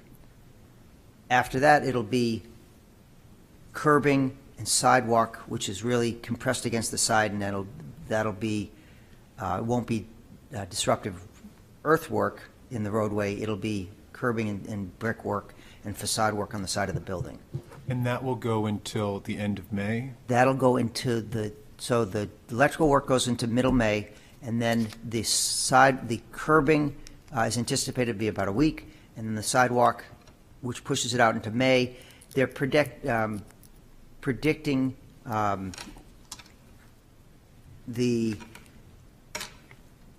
some additional work on Penn Hollow. They're supposed to be out of the street in total roughly when school gets out. Okay. But the impacts to the major impacts should be opening reduced in end of. The major challenge is April 22nd. That's a full closure. After that, it'll be a partial closure for a while, but it'll be less disruptive. And when partial closure, we mean we're allowing traffic to go through Correct. by maybe removing parking from the Section of the roadway. Section of the roadway. And the Yep. parking on the other side is gone, so we would be removing all the parking from that section. From of the roughly roadway. Penn Hollow to the driveway before Moe's. Okay, so Bob's spot, okay. Yep. All right, and then, so that brings us through the April, May, and then there's still June, and they have the encumbrance is till the end of June, per the permit that we approved on January 22nd. Correct. And so, is it our working assumption right now that they will finish at the end of May, or in terms of the encumbrance, or does that go all the way? Are we expecting them to? Well, they're likely going to want to continue to use the encumbered space, which is really the loading zone in that area, to lift material up to the upper floors and to use as lulls. It's not going to be as disruptive, but it's still, they will probably be using that space for the duration of what they had asked for. Okay. On the same topic, is there a way that we can help some of the business owners that tend to be the enforcement mechanism, either calling, some of the city, or trying to reach out to the developer in terms of identifying, like, this is, signage that, this is a 15-minute spot, you are not allowed to feed the meter here for construction work, or this is a, construction process happens on this side. I think some of the frustration is with some individuals having to continually enforce their own sidewalk, so to speak. And I know that's not, well, it comes to us through those complaints, but it should be on the developer to ensure that they're. They police their folks. Yeah. We've been talking to the developer. I actually was on site a couple weeks ago, and I actually stopped the construction in the middle of doing what they were doing because they were disrupting the roadway, and I was very clear to them, get off the roadway, and I talked to the developer, and this, this was, as all this was coming really to a head again, and really helped get everybody's focus to the challenges that they're, having on the area. So, we're very much aware of it. Staff, my staff are aware of it, and they do get in there and, the challenge is that the second somebody walks off, somebody pulls in and does something that is disruptive. So it's a challenge, but we need to work with the developers so that they, stay on top of their people, and they need to identify somebody that's going to do that coordination. So we're working with them to make that request. I think a number of the requests from the residents or the businesses are really good suggestions, and I think they're things we've forwarded to the developer, and we'll be having a conversation with them to see how we're going to be able to implement that to see proof that it's happening. Right. And then I guess the last question that I have on this, if we found ledge in this where we're trying to do the work, or something that's not weather related, we can't, if the weather is bad, it's going to delay things. But if we found something that was immediately told us that there was going to be 2 more months or 3 more months of work instead of what was thought to be a April-May project, then is looking at a all the way through the summer project. Is our intent to take it all the way through the summer, or is our intent to rethink the timing of this? Knowing the length of drain line they have to install, knowing what it takes to get ledge out, it would be very unlikely for the project to be delayed to that level. It's one trench. It's a 12-inch pipe. It's not a deep pipe. So, ledge is already anticipated. The contractor's already said that they, if they have ledge, they're going to use mechanical means to remove it. It is a disturbed area already, so that meaning that some pipes and things are already on the ground, so that ledge is probably broken up.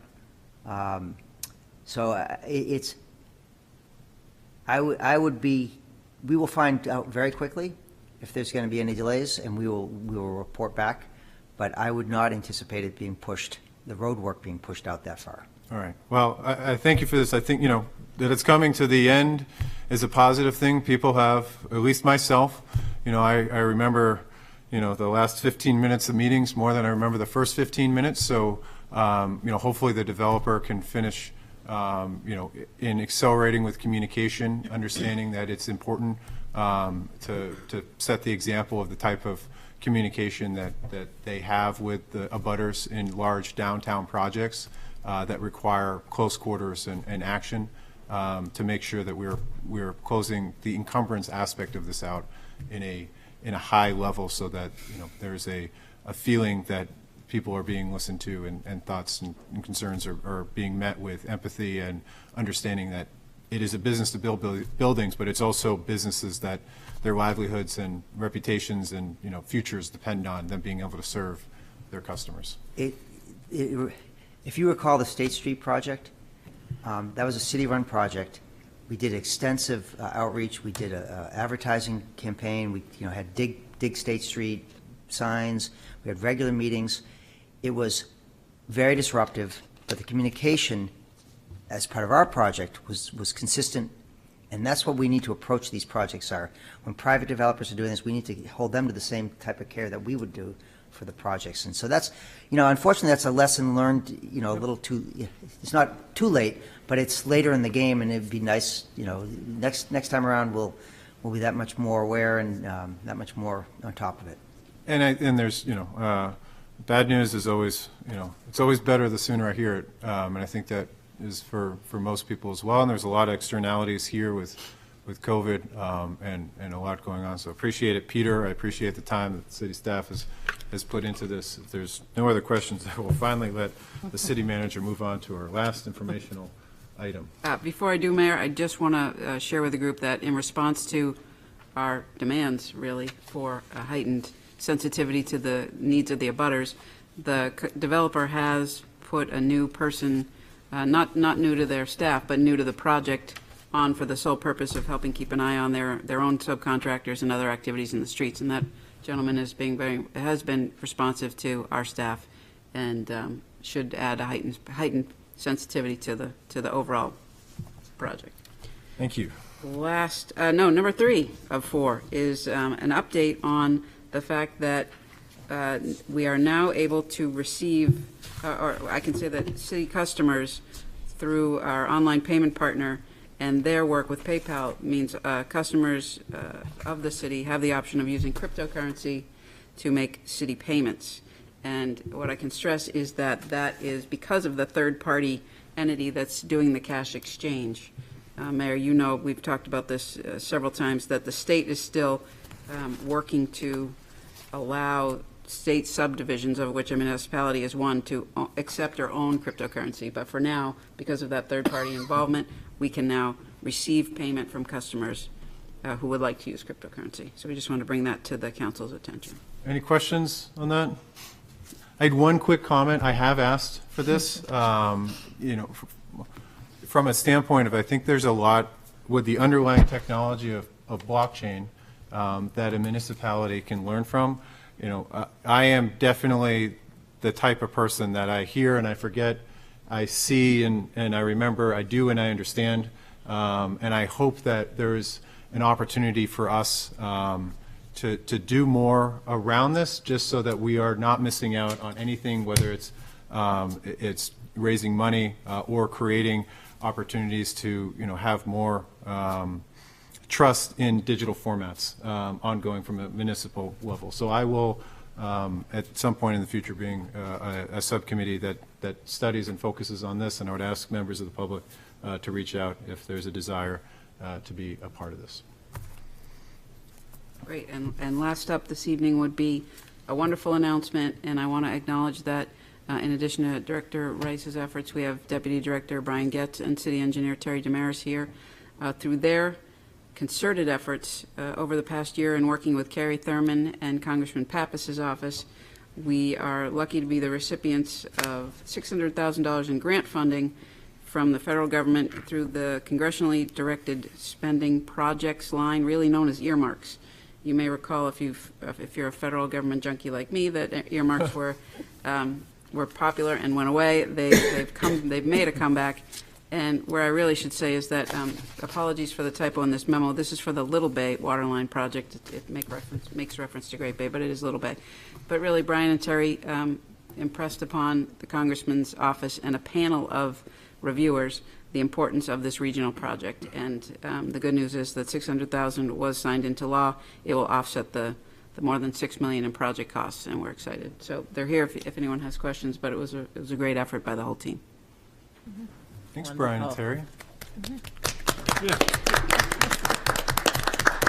Congressman Pappas, I haven't found $600,000 for the city yet, so I appreciate that you guys are doing the hard work up there. So very much appreciated that work, and it's a big project that we all depend on, and not the most glamorous project, but when you think about it, it is the most necessary to ensure that we have fresh drinking water. So appreciate your continued efforts in the pursuit to keep us secure in that. That's all I have, Mayor. Thank you. Thank you, City Manager. Any miscellaneous business, including business remaining finished at previous meetings? Councilor Tabor. I had the pleasure to go on a business trip with two members of the Police Commission, Buzz Scher and Kate Coyle, and Peter Rice and Joe Almeida from our staff, and our chief of police and Captain Maloney. And we learned all about building new police stations. And I'll give you a couple of takeaways if you want to take the time to do that. The costs that we've been looking at, $600 a square foot, are unfortunately not out of line. We learned that it's up to $1,000 a square foot in California. It's down as low as $500 in the Midwest, but we're sort of right in the range. We really learned a lot about how buildings need to be designed for the way police work is changing. Community policing is different now than it was 5 years ago, and it's changing quickly. And we saw some of the best practices, and there's a lot of emphasis on wellness of the sworn officers. Crisis intervention and community partnerships are now much more a part of community policing. So we took a look into, what a 21st century building needs to be like, and we're in a 20th century building. So that was really interesting. We learned a lot. As you would imagine, it was run by the Association of Chiefs of Police. It ran with military precision. Everything was on time, but we learned an awful lot. And it was also a great chance for that group of us to talk about the work ahead and potentially, forming a project team out of that. It was a great experience, and we look forward to using what we approved tonight to get some expertise to help us really look at how we could redesign a more effective police facility. The last thing that we talked about, too, was we saw living examples of how various chiefs around the country and their command staff had made the case for a new facility, had shown the deficiencies in where they were. And so we talked about a tour for the city council and helping bring the community along to that awareness as well. So it was a good visit, a good trip. Thanks, Councilor Tabor. Yeah. Councilor Barty. Yes, I had thank you, Mayor. I had the opportunity to attend the Pease Development Authority meeting, board meeting, and it was exceedingly well attended by residents. And the big question is about the cargo, development of a cargo port there. There's a lot of concern and a lot of lack of information about that facility at this point. So people have a lot of assumptions about what it is coming. So what I suggested to Paul Breen, the executive director, is that it might be useful for him to do what he's done in Greenland, I think, and in Newington, as he came before the city board and gave a presentation. And I wonder if that might be something he might do here, and make sure it's well advertised so that people can come and view that. That would be, I think, a fantastic use of time. I'll look to you to see if that is something that you would like to see as a work session where there's, more back and forth, or if there's a presentation that people can obviously provide public comment to as part of our regular meeting. My fear of a back and forth is that it will be all night. Oh, sorry. What I mean by a back and forth is, so a work session, we would just sit and we would be asking questions, throughout that. But why don't we extend the invitation to Mr. Breen, and maybe the city manager can take the lead on that, and we can put it under your name to invite him at our next earliest council meeting that he can attend. Okay. Thank you, sir. Thank you. All right. Councilor Moreau, you don't have any miscellaneous? No. No. I just want to go to the bathroom. Okay. With that, we are not yet adjourning. We are adjourning to a continuation of a non-public. And with that, we'll say goodnight, Portsmouth. And I think we need a roll call vote to re-enter non-public? No, Your Honor, I think you're all set. You awesome. can just go in. All right. This is a Good night, continuation. Portsmouth, thank you very much.